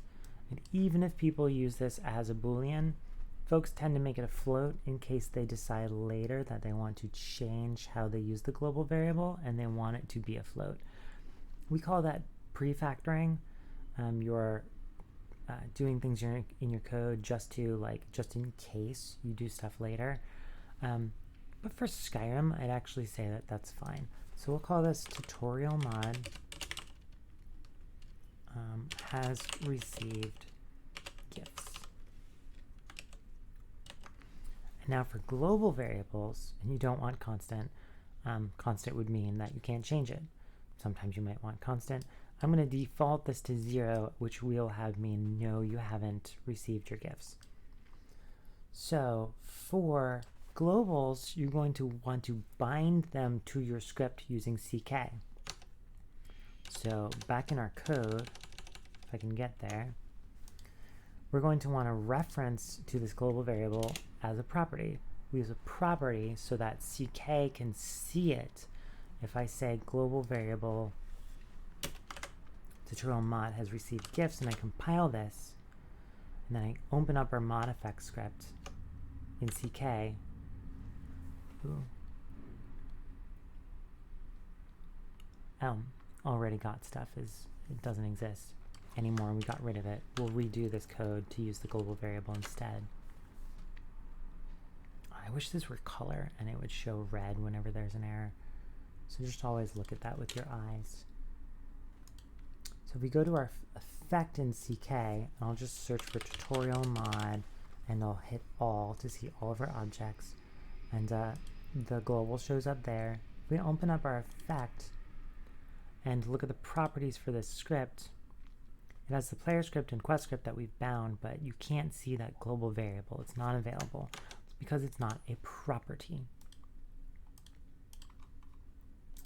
So we need to add property. Now if we try and compile this, it'll fail because you're missing some function, mismatched, blah, blah, blah, blah, blah. It's not a great error. If you make a property, you need to either give it the get and set functions, like declare them yourself, or use auto.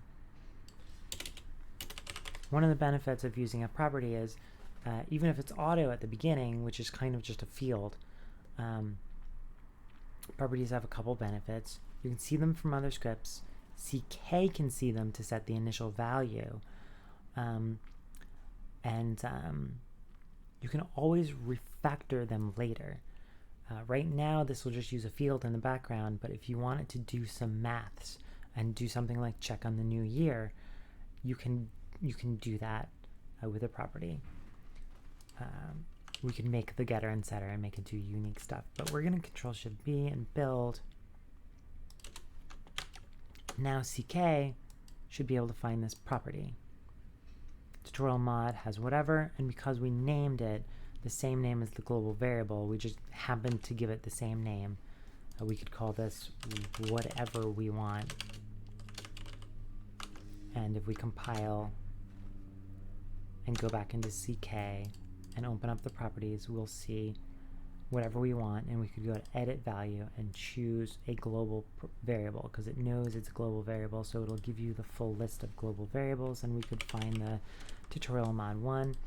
But for convention, and it's a convention in Skyrim, we'll set that equal to the actual name of the global variable.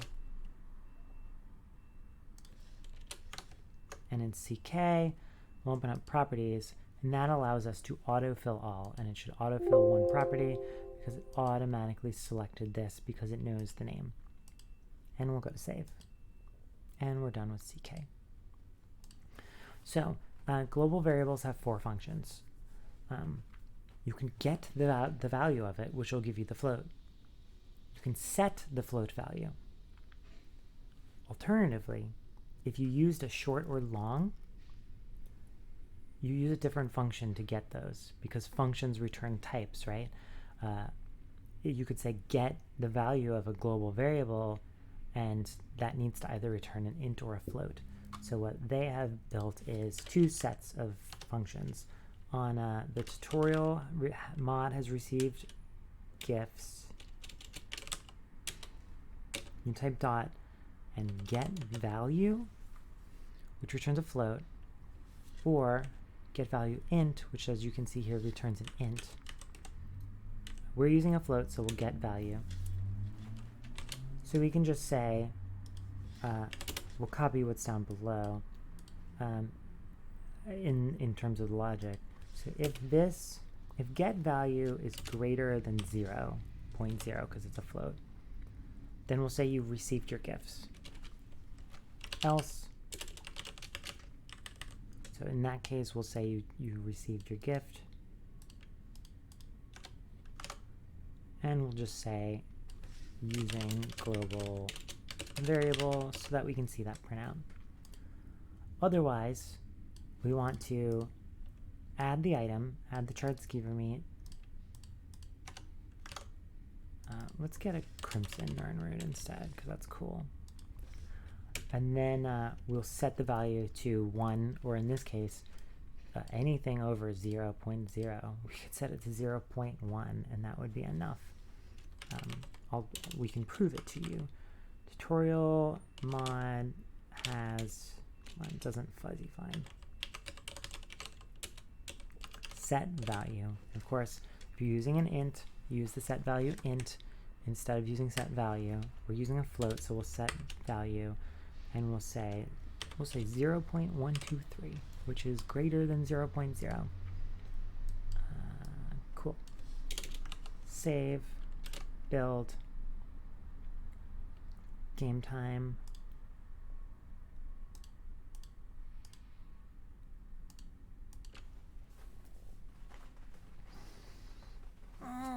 It's early, but I want to finish this whole screencast series today. So after this one, we're gonna do a lot of really cool stuff. The next episode's gonna be cool. We're gonna use a bunch of common libraries to do stuff like use scripts to write files on the file system, read them, print messages to the console, and we're gonna open up UI lists. We're gonna do a little bit of UI stuff. It's gonna be sweet. Let's go to Riverwood. Yeah. I tried going to Whiterun the other day in a tutorial and I got attacked by a wolf, or I almost did. So, spell Conjuration. We got a Crimson Nirnroot. It starts this cute quest. And now if we do it again, it says you already got stuff. And in this case, we're using a global variable for it. Now, here's something cool about global variables. We can go to the console and we can say set tutorial mod. Oh, what's it called again? Has received gifts.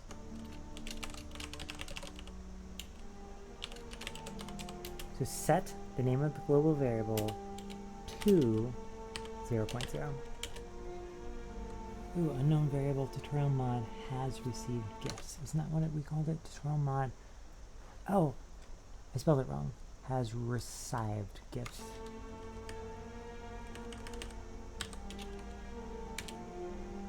Now let's do it again. We get an Nirnroot. Goes away. Set it to 0. Sweet benefit of using global variables. Sweet benefit of using global variables. It's so useful for tutorials. This music is a little loud. I can just turn it down in the screencasting software. Let's do that. Last time we weren't getting a lot of music. Get me out of here. Turn it down 20 decibels. Hopefully that's not very loud for you now. You probably can barely hear it. Dope. Need to do states. We've already done kind of script interaction. As you can probably imagine, if we added like a function to the player script, we could call it function, and that's because we have a reference to it. Print something.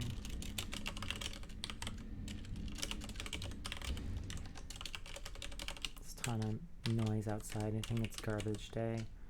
Living in a city for screencasting blows. Woot. Save build. Now, as you can imagine, we can call that. So we can say player script dot. What we call that? The hell did we just call that? What the heck, rather? We can see print something. We can call it. We can save. It's not going to give us another Nirnroot, but it should print right now. Oh, I didn't reload the player script. Reload script. Tutorial mod player script. And the effect script too. Because the effect one calls the player one. Woot. Cool. So functions are useful, but you need to have a reference to that script. Now, what if you want just like some common utility script? So we'll do what I normally do. I'll make a tutorial mod util. I often just have a utility script that is just a script like this.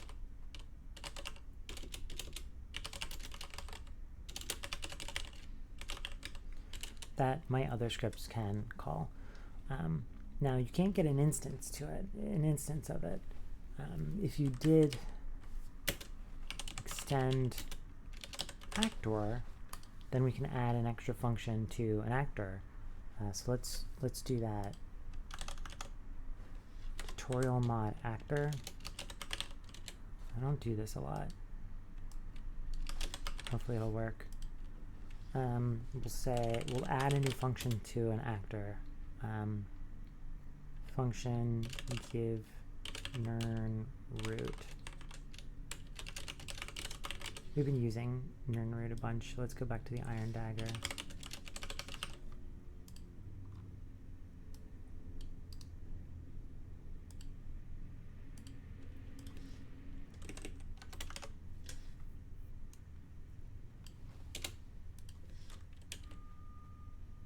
And whatever this player is, self.addItem, should be able to just call add item because we are an actor.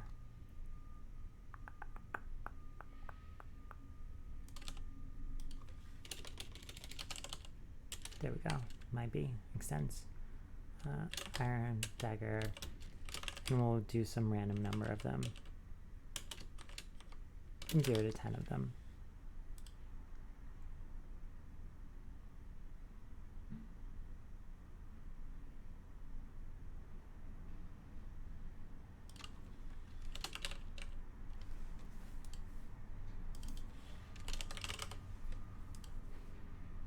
If that works.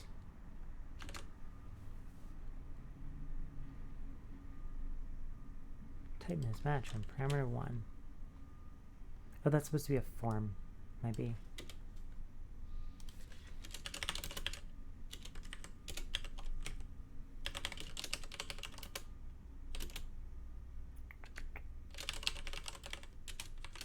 Iron dagger ID, and we'll give it a iron dagger.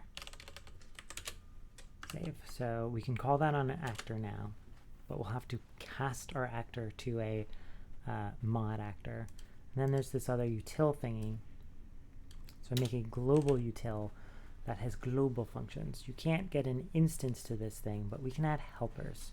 So I normally do this. I'll do a function log, and I'll take a string text. Can't call it message. End function. And I'll say debug.trace, but we'll use message box to make it easier to see. And I'll normally do like the name of my mod, space, and whatever the text was. And then in my mod, I never use debug.trace. I use my utility mod and I call its function so that's an easy way so that all of my logs will always have this prefix, and it makes it easy to search in the logs. So let's see if we can, from our mod effect, call this tutorial mod util. There's something missing. So let's say tutorial mod util, cool, dot, ooh, log. Shouldn't let us log. Here we go. Cannot call the member function log. You must call it on a variable. So you need an instance of this script, which we don't have, and we're not going to be able to get one of the utilities. So what you do is you make this global. Now it can be called from anywhere. Any script can call this. So now we'll see that log if we save. I'll just close and reopen. Because I'm lazy. I'm impatient, that's why. Hover over it and we can see this. Now there's a really frustrating bug in the Visual Studio Code extension that I'll file a bug. Maybe I'll try and fix it. If you, the very first function in a file, when you hover over this, it doesn't show the documentation.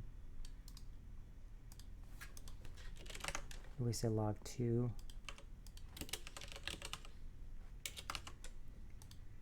I call log2. Hover over it, we'll see log something again.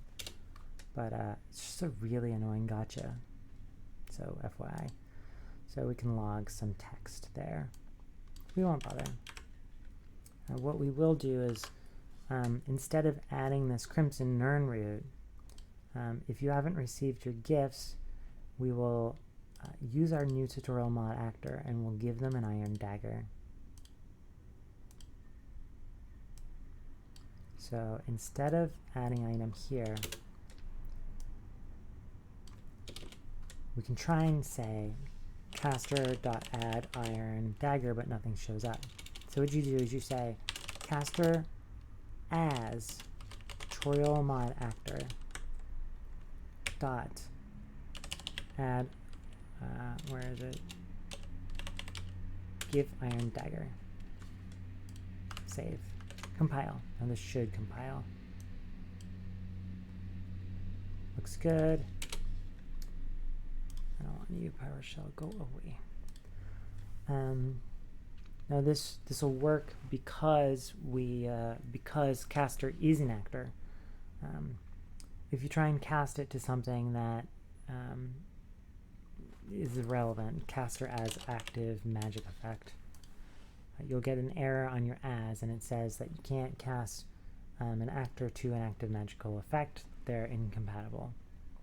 So we'll undo that. If the cast doesn't work, then this will return a none value. So sometimes you want to check for that. You'll try and cast something, and if it's none, then you can do something. Whoops. Let's see, we just built everything. Let me pull it again. We tweaked a bunch of scripts, so I'm just going to go out to the main menu. I don't want to do a reload script on all those things. I want to make a mod that makes it a lot easier to do a reload script, and you can give it like all of your script names, and it'll you can even check on the file system and keep track of changes to those files, and you can just hit a button and that key will automatically reload everything. Good idea. If you want to make it, because I don't know if I'm gonna have time. Conjuration. Now we should get an iron dagger if this works. Oh, we got the nern root. Why do we get the nern root? Did we also get on effect start? Give iron dagger. Did I accidentally copy the wrong ID? Player script. That's not the player script. We want the actor, tutorial mod actor. Is 139.7e the crimson nern root?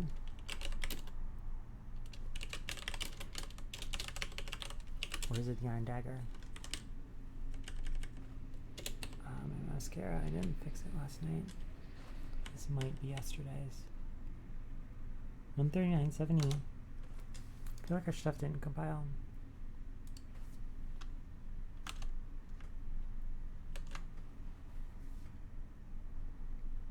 Everything looks totes happy.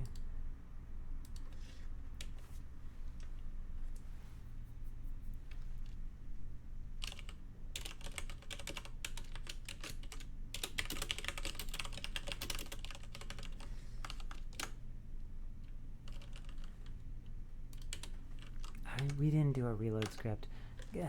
Exiting to main game doesn't reload the scripts. Let's just piece. And let's go back in. I don't want to reload all the scripts. I want to give the mod an opportunity to load up those new scripts that we just added and stuff like that.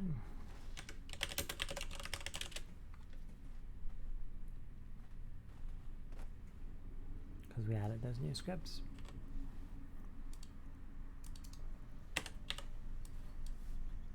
Cool, you should receive a dagger. Let's find out. There's the woot message that we never got rid of. And we didn't get a dagger.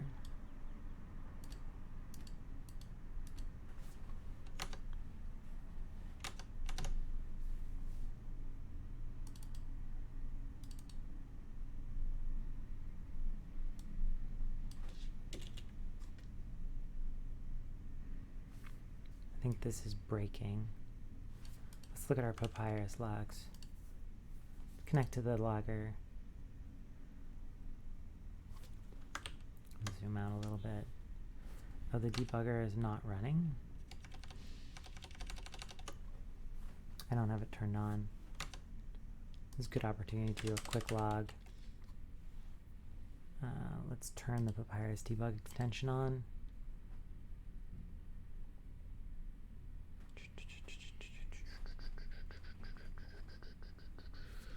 What do we have to do next? States. I mean, we're kind of done. I might show you how to register in a custom event or something, but that's kind of out of the scope.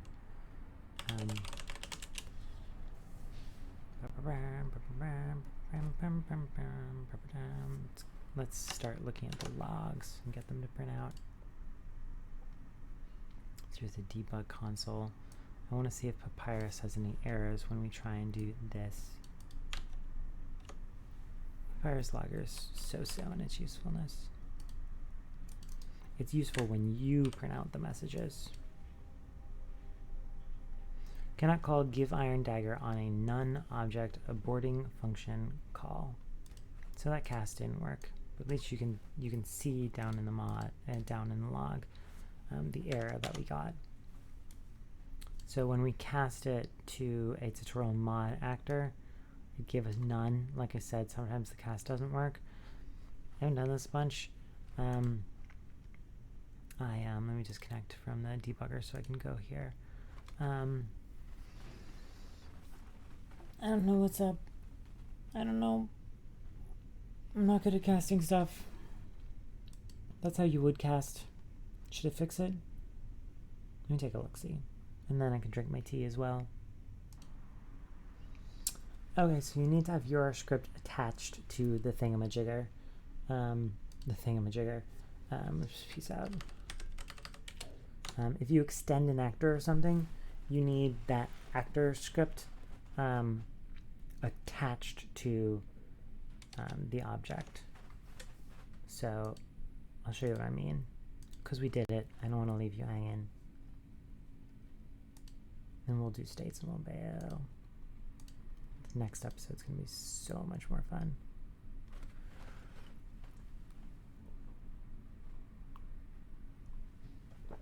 I'm not good at this type of episode.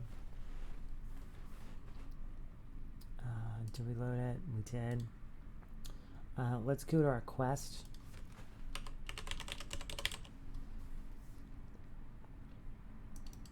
And we're going to attach that actor script to the player. So here's our player quest reference alias thingy, and I'm just going to hit add and go to tutorial, and we'll look for our actor script, tutorial mod actor. Now that's attached to the player. We're going to piece, save, close, run with SKSC with the debug extension, so we can run that debugger again just to print out that log and see if we get the same error, see if the cast fails. As soon as this hits the main menu, we can connect to the debugger, but I'll load Riverwood first. And I'll get our spell prepped.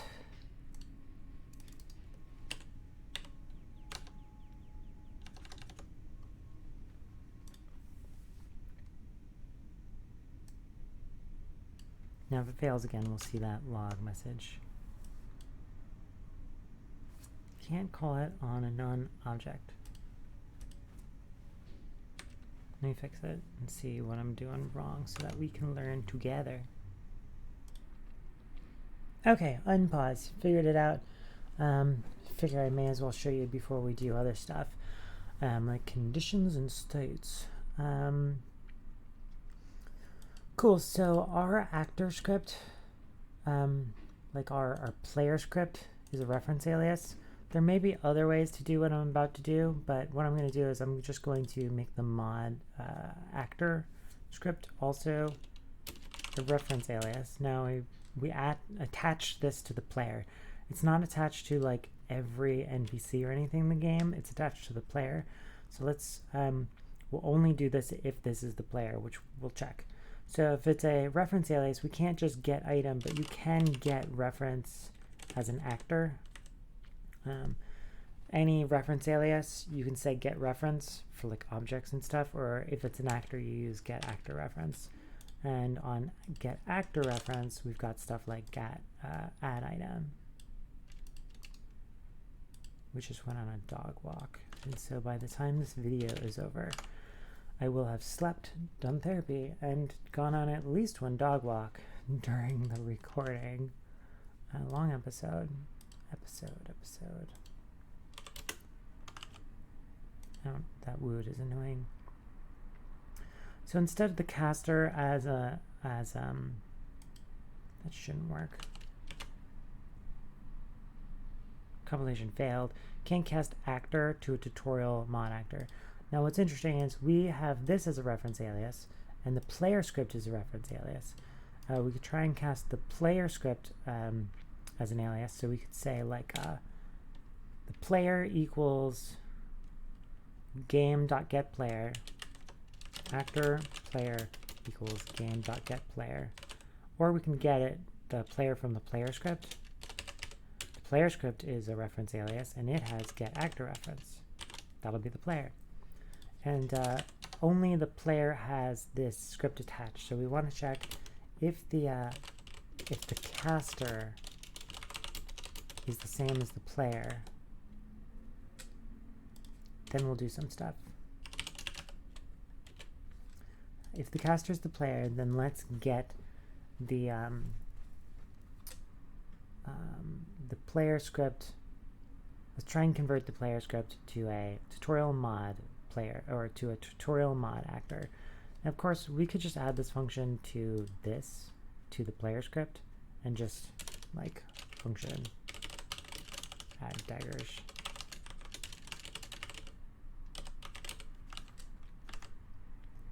And this whole time we could have just called like player script dot add daggers, but I wanted to show you a little bit of casting, not spells.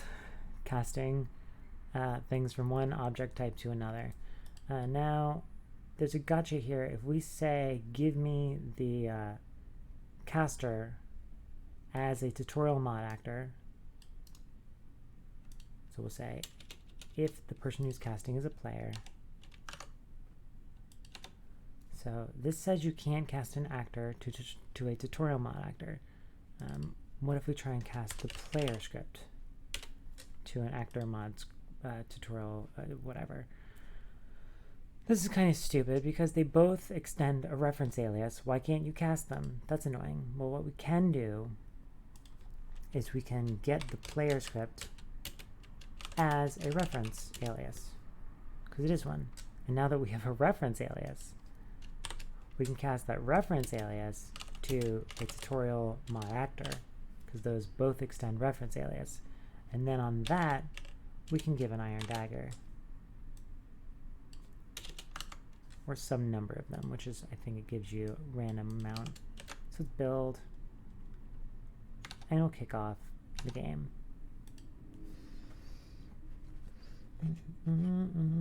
I want tea.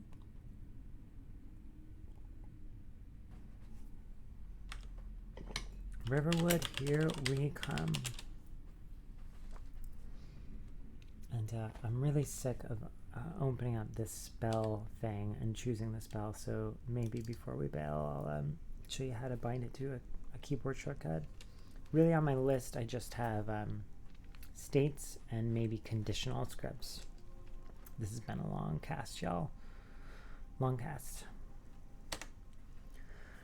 But I'm not going to make a ton of, maybe I will in the future, like Papyrus Basics episodes. This is my 1 episode in my 12 episode tutorial series, and this is definitely by far going to be the longest. This is probably a couple hours. But all my other episodes tend to be like 30 to 60 minutes. Iron dagger added. We got 10. You already got stuff from some holiday, so we can't get it again unless we went and we set tutorial mod, and I received gifts, because I misspelled it to 0.0. Tutorial mod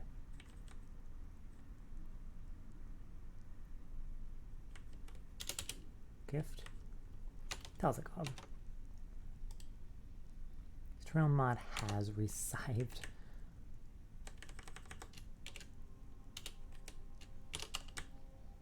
gifts. Cool. Now we'll cast it again, and we should get some daggers. Aw. Where's our daggers? Maybe we got 0 daggers. Maybe it'll go from 0. I should have made the random number includes 0. We should have made it go from 1 to 10. We made it go from 0 to 10. Cool. So we've done a bunch of stuff. We touched on global variables. States are funky.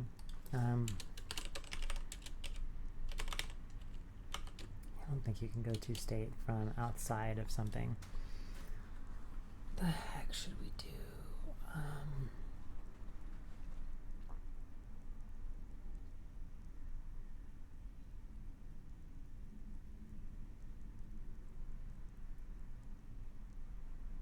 Let me think here. I kind of want to skip states.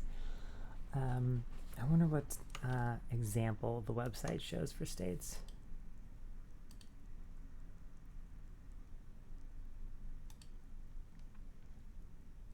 States are super unique to Papyrus.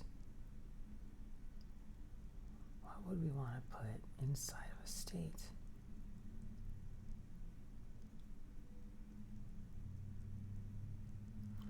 The problem is using states with this effect script don't make sense, because if we say that the effect script moves to a different state, it won't stick around, it won't save. We could put the player into a different state or whatever. So here's what we'll do. I'll comment this stuff out. And again, that's just control and then the slash with the question mark key. So let's move this bound global variable over to the player. We're gonna have to update that in CK. And let's say whenever this spell gets cast, we'll just say player script dot trigger holiday. Cool.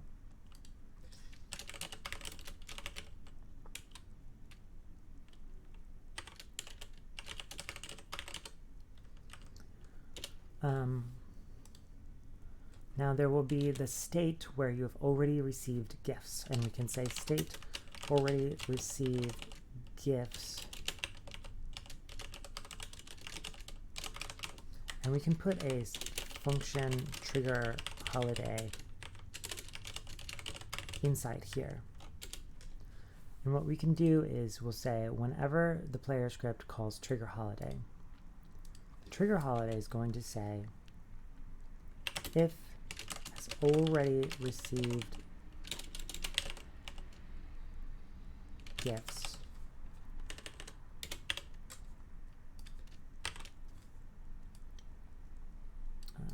and we could do that as just a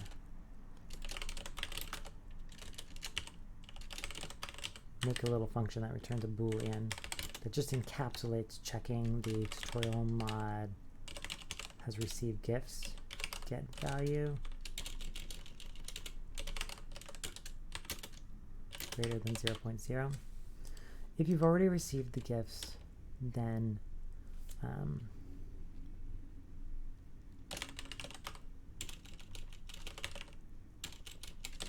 collect gifts. Else, what we'll do is we'll I don't like this. I already don't like this.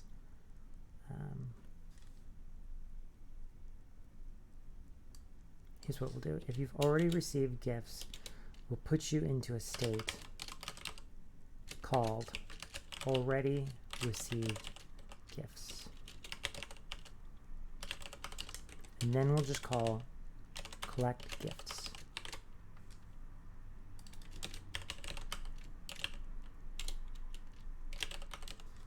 And now there can be two versions of the collect gifts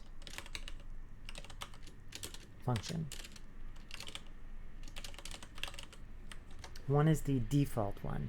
So in this case, we haven't already gotten the gifts, and we can just say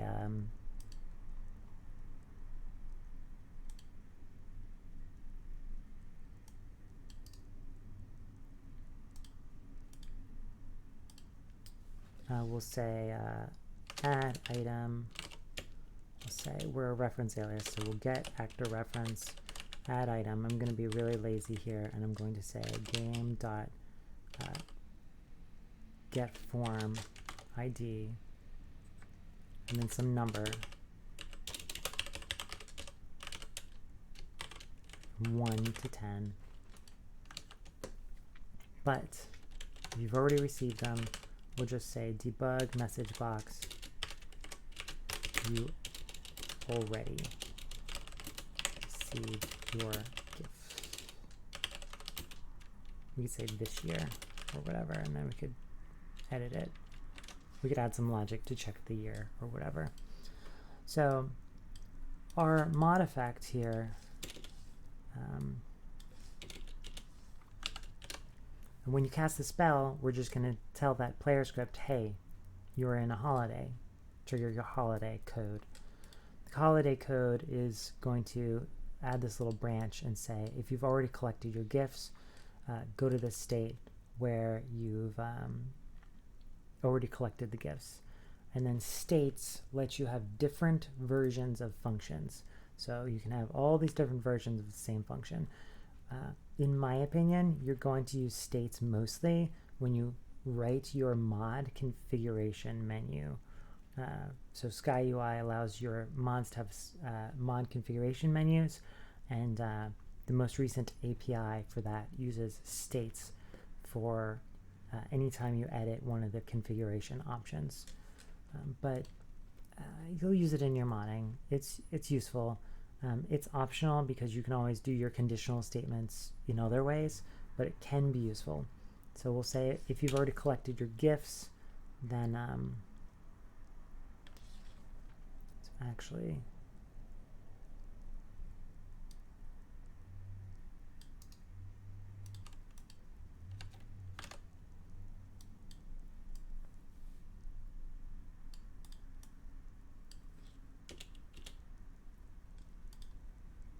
should be able to take this one step further and just do collect gifts.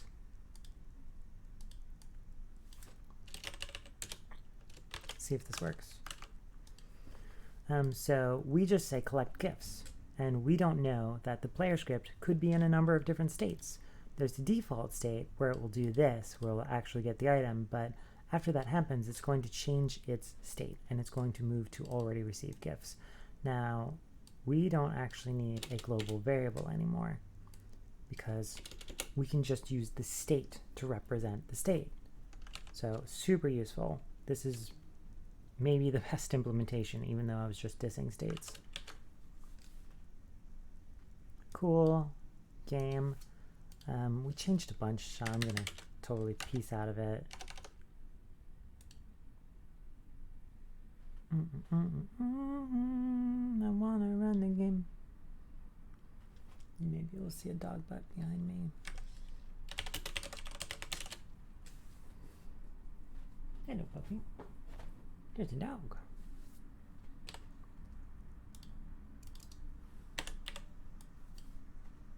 We got 5 iron daggers. It says you already received your gifts. So actually, this is my favorite implementation that we've done so far. It's really nice and clean. When you cast a spell and you do something in effect start, if you have a ton of code in your on effect start, I would say that that's a code smell.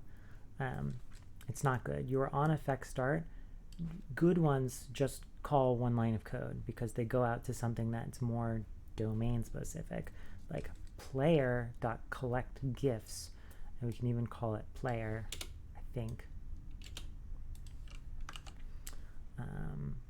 Makes it really, really clear what's going on. So player, collect your gifts, and then we don't care about what state the player is in. We'll just say, player, go get your gifts. And this manages its own states. So if it's already, if it hasn't collected its gifts, it'll get some daggers.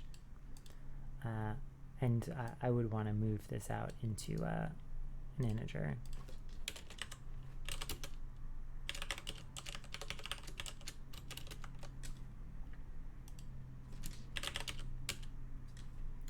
And I kind of lied about these, preferring these as lowercase. It depends. So I like it. It's pretty cool. That was actually a really good example of states. I hope it makes sense to you. You just get it and then you move this thing to a different state. Yeah. Now, do we want to try and cover conditionals? This is a little bit more advanced.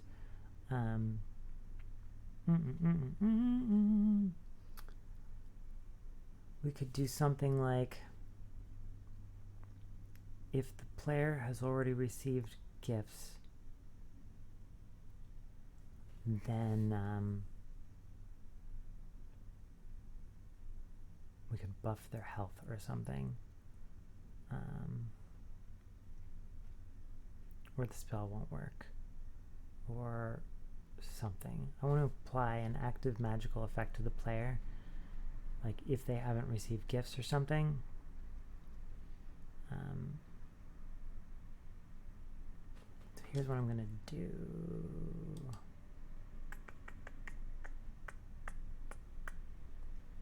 Let's go to CK. It's not a good Papyrus tutorial if I don't show you conditionals.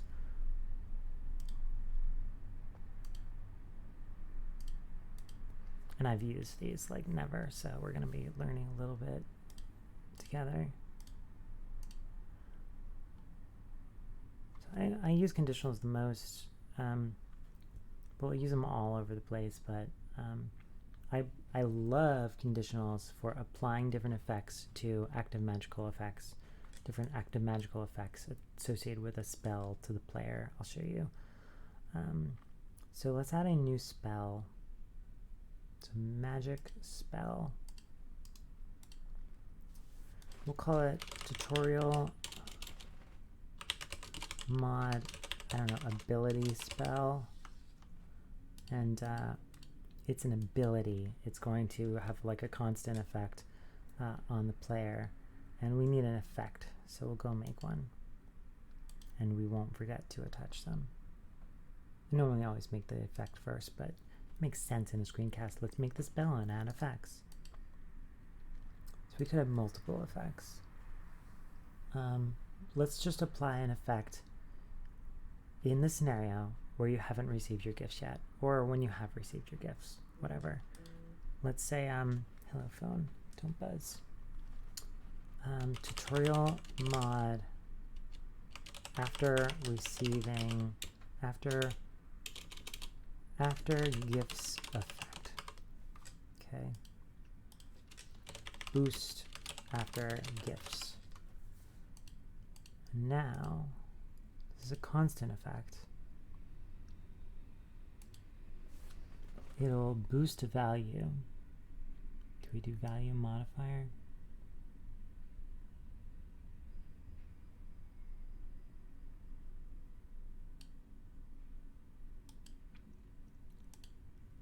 And it'll boost our health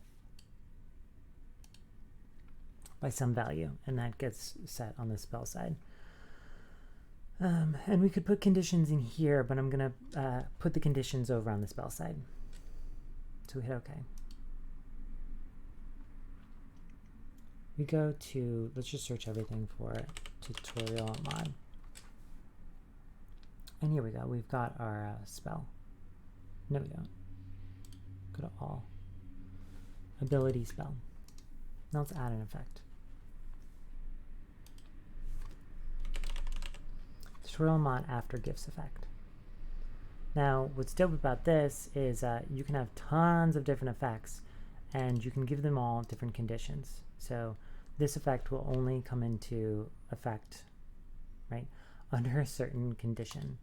And so we can say all kinds of things. If you're injured,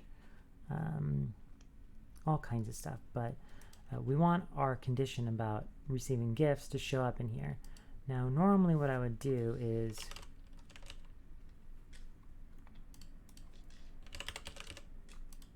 what is it? I would get a global value. Normally I like it's most common to use global variables for this. We would use our global variable and we'll say if the tutorial has received gifts global variable is greater than 0, then we'll get this health boost. So let's do that for right now.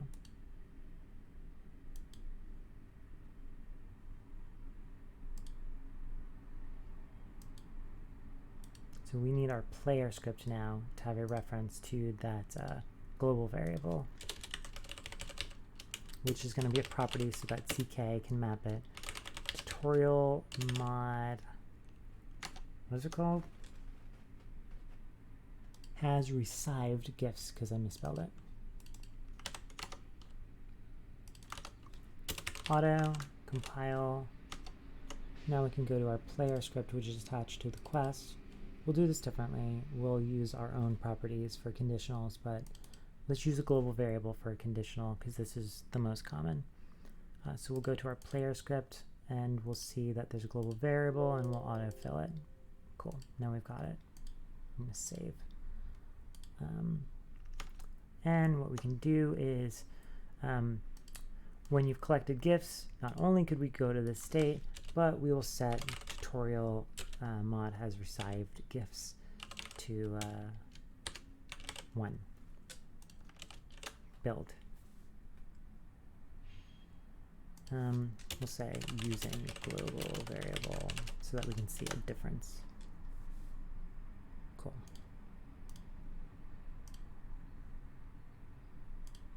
We're almost done.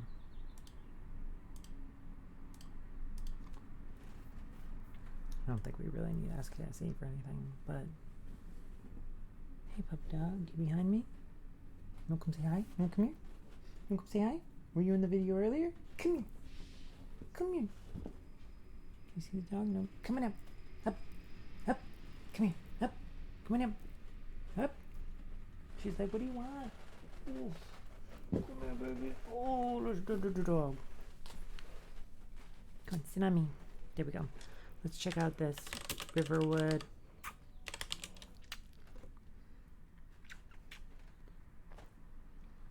Cast the spell. You the dog, you the dog, you the doggity dog. Nothing happens, which is obnoxious. What do we do wrong? Cast the spell, player collect gifts, global variable. Is the global variable already set to something else? Here, let me fix this. I was going to fix it myself, but let's just look at it together.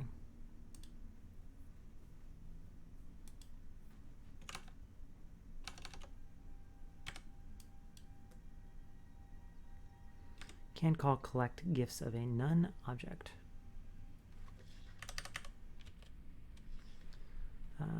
Player script attached active effect 1 cannot be initialized because the script no longer contains the property. Tutorial mod effect script.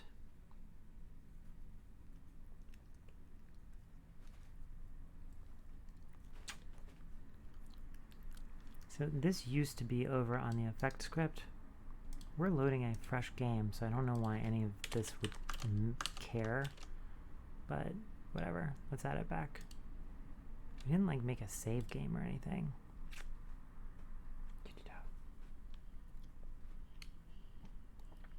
Let's teach people Papyrus terribly. Let's do it in an awful, chaotic way. How does that sound?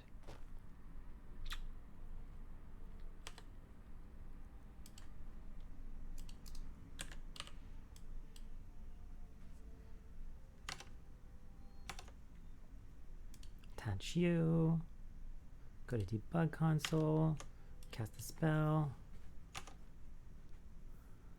property player script. on effect script. Okay, that's right here. Oh, we called it player script before. We have this,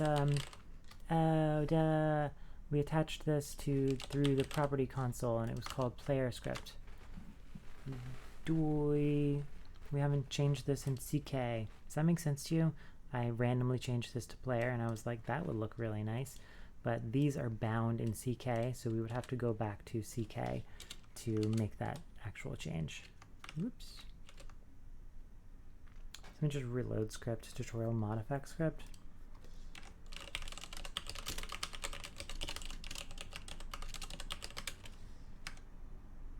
Check out our debug console. We got our daggers, and we already received them. Can I see active effects? What is my health? I'm so used to Sky UI. Yo, how do I see my character stats, yo? I want to see my health effect. See how much health I have.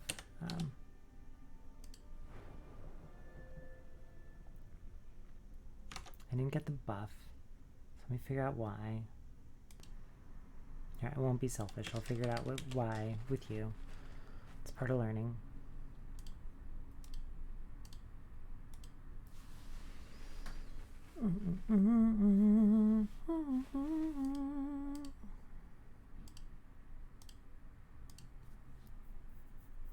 I want to look at that conditional, and I want to look at how we set up the effect to the spell and see if we gave it like a value.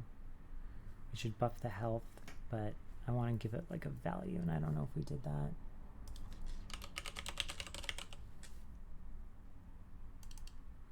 I'm still learning too, y'all. Magnitude 123. Under this condition, and the condition is, but did we not set that condition? When get global value tutorial mod has received gifts is greater than 0.0, then increase our health 123. Is this the right effect? The tutorial mod effect. Is this the wrong spell? This is our fire and forget spell. Don't save any changes to that.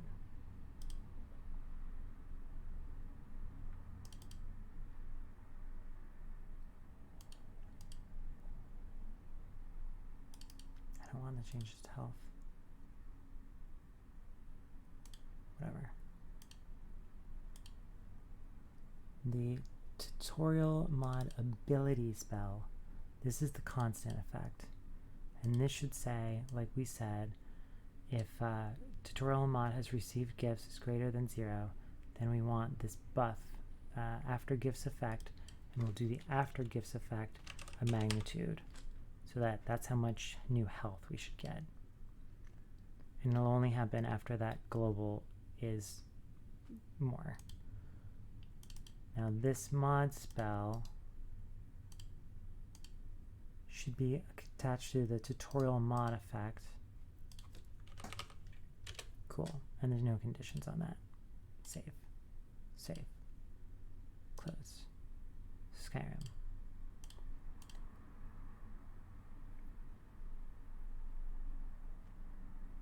So we should get a buff once that global variable is greater than 0. Connector debugger. Here's our little debug console.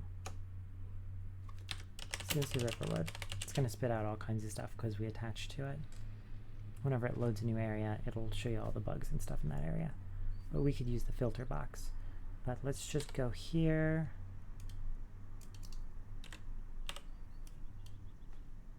No bug. We got iron daggers. Our health currently is 100.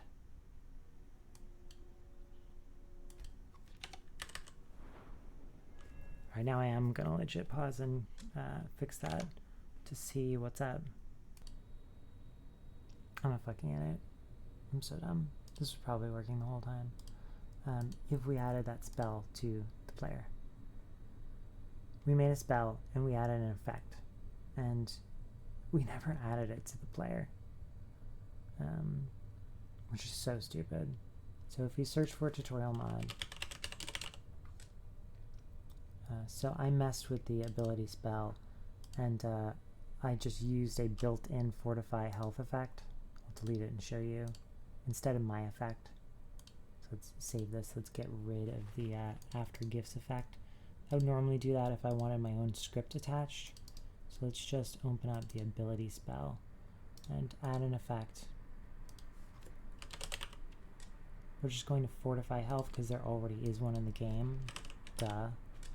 And then we'll add our condition. Get global value. Tutorial mod has resized gifts because I'm an idiot. Greater than 0.0. Okay.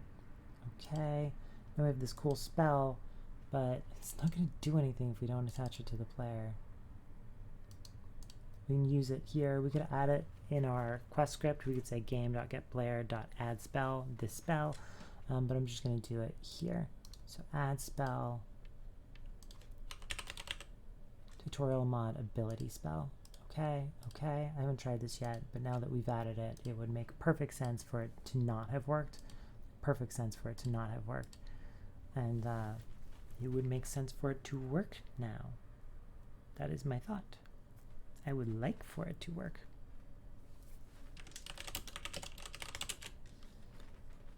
Maybe it'll be raining. I like it when it rains. Nope. Alright, let's look at our health. It's 100. Let's cast our spell and get some daggers. We don't want our axe, we want this. We got daggers. And we got a health boost. Cool. That health boost will be there as long as the condition is true. So if we set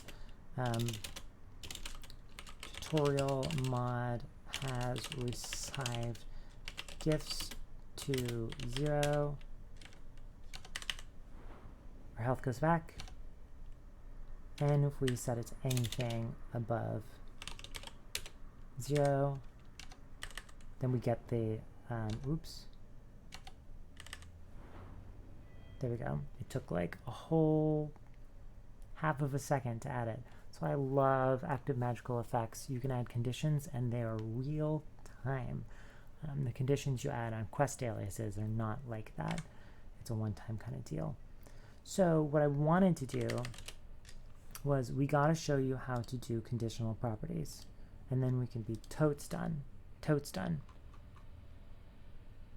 Scripting reference. Variables and properties. Conditional properties. Properties cannot be declared as conditional. Auto properties can be defined as conditional because what they actually do is define a hidden variable they create as conditional.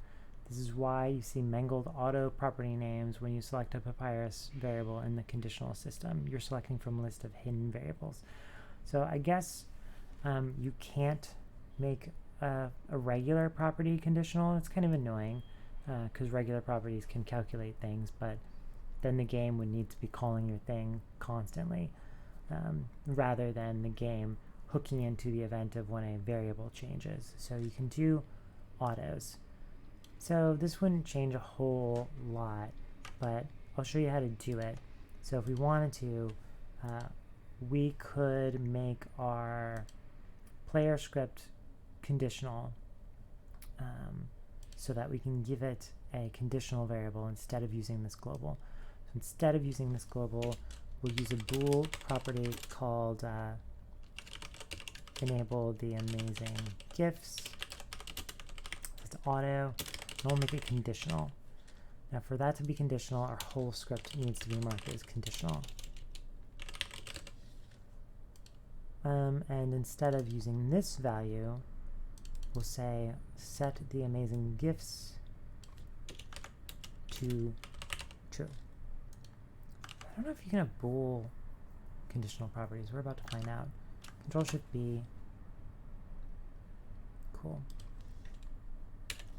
Now let's head over to CK and see if we can ask CK to use our script's property as its conditional instead of using a global variable. Why not just use a global variable? Well, I don't know, it's flexible. People use tons of auto properties, and sometimes it's nice if those show up in the conditional box. Those will only show up in the conditional option selector if you have your properties marked as conditional, the ones that you want to show up as conditionals, and your whole script has to be flagged as conditional as well. So we call this enable the amazing gifts. Let's see if we can find it in CK.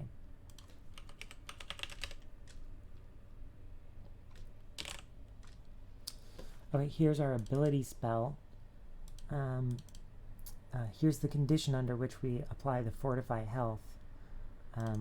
Right now it says get global variable. Can we make it instead say enable the amazing gifts equals true?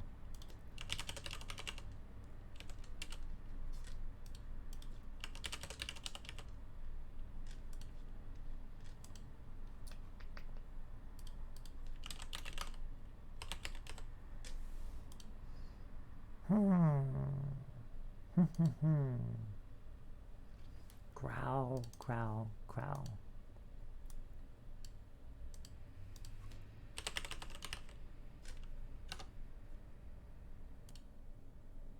Cool. I just searched the scripting reference. Conditional flags are visible to the conditional system through the get VM quest variable condition. VM means the Papyrus virtual machine. Get VM quest variable. It has two things because you get the quest and the variable. That's why it's invalid none. So we get it from tutorial mod quest. That's not actually it. Sort of is. Does it have to be on a mod quest? Does it have to be on a quest? It's called quest variable. We want script variable. Get VM script variable. So you can get one off of a quest or off of a script. So script reference ID VM variable.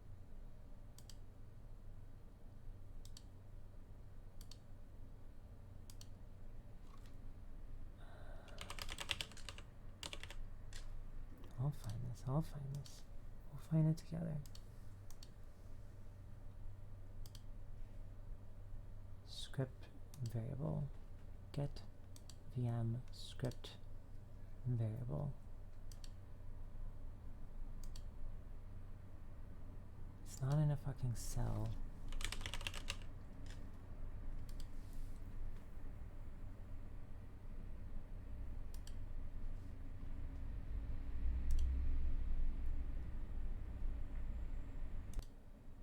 I could try and fight this and figure it out, but let's just use the quest instead.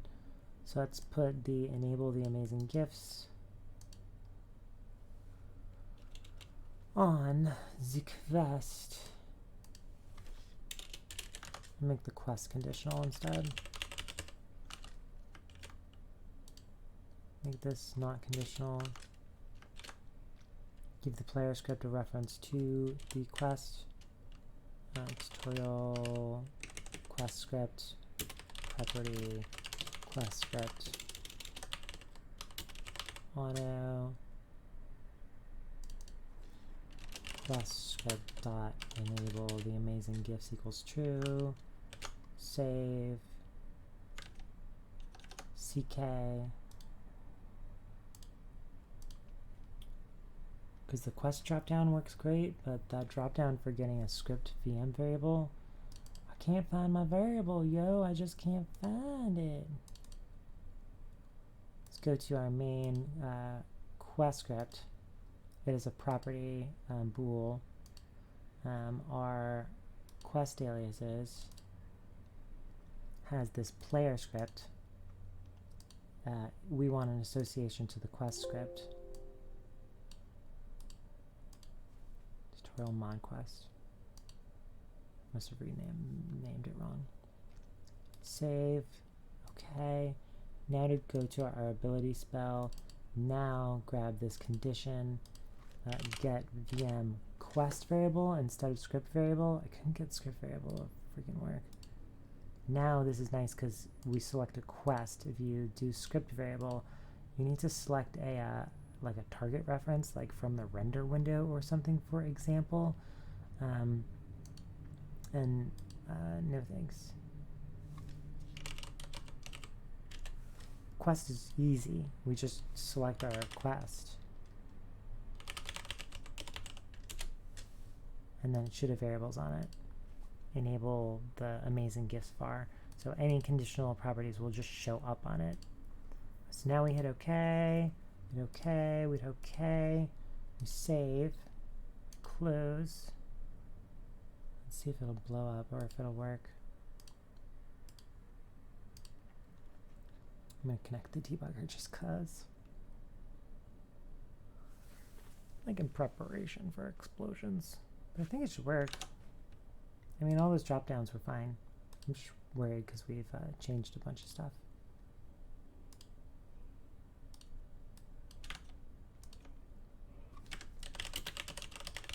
And then I think we're ready to peace. Cool, let's cast our spell.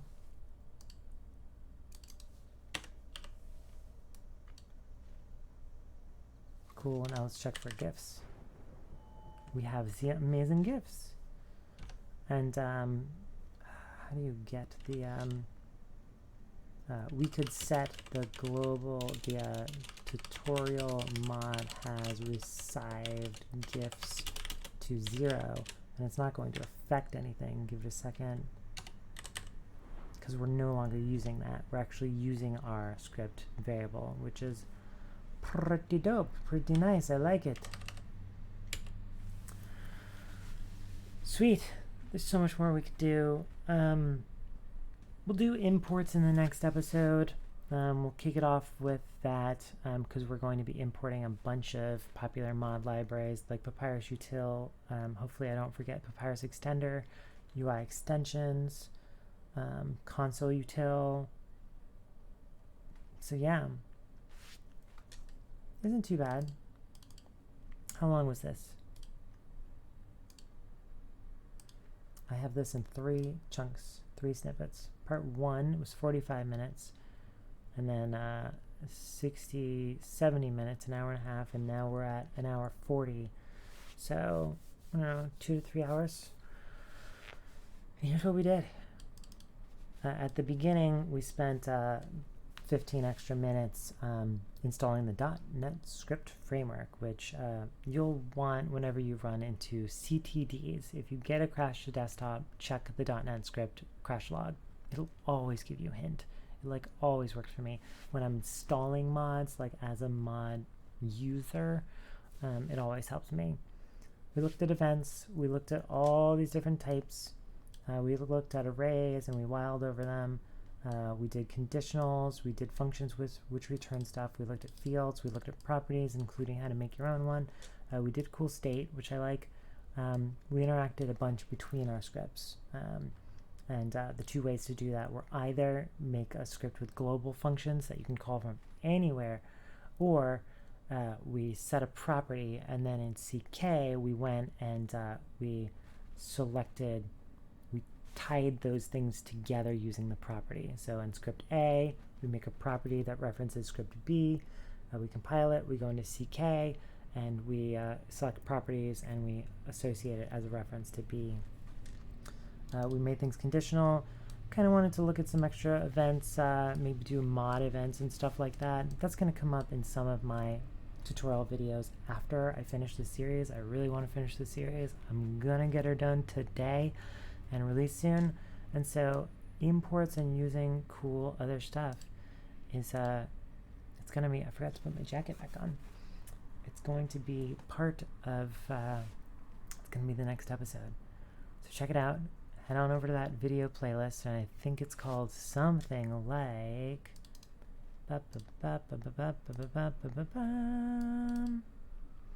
using common Skyrim mod libraries, and what does it say? It says something behind me, /utils. So let me set it back, and then we can close this out, y'all. I hope at least one person learned at least one thing from this, and there's some good takeaways. So I hope someone learned a thing. If you did, feel free to leave it down in the comments below so that I feel happy that you did. One of these days, if anybody ever wanted me to Twitch, I think it'd be more interesting to have a stream giving recommendations on what to do. Because I'm just making this shit up as I go along. So thank you all, and as always, happy modding. I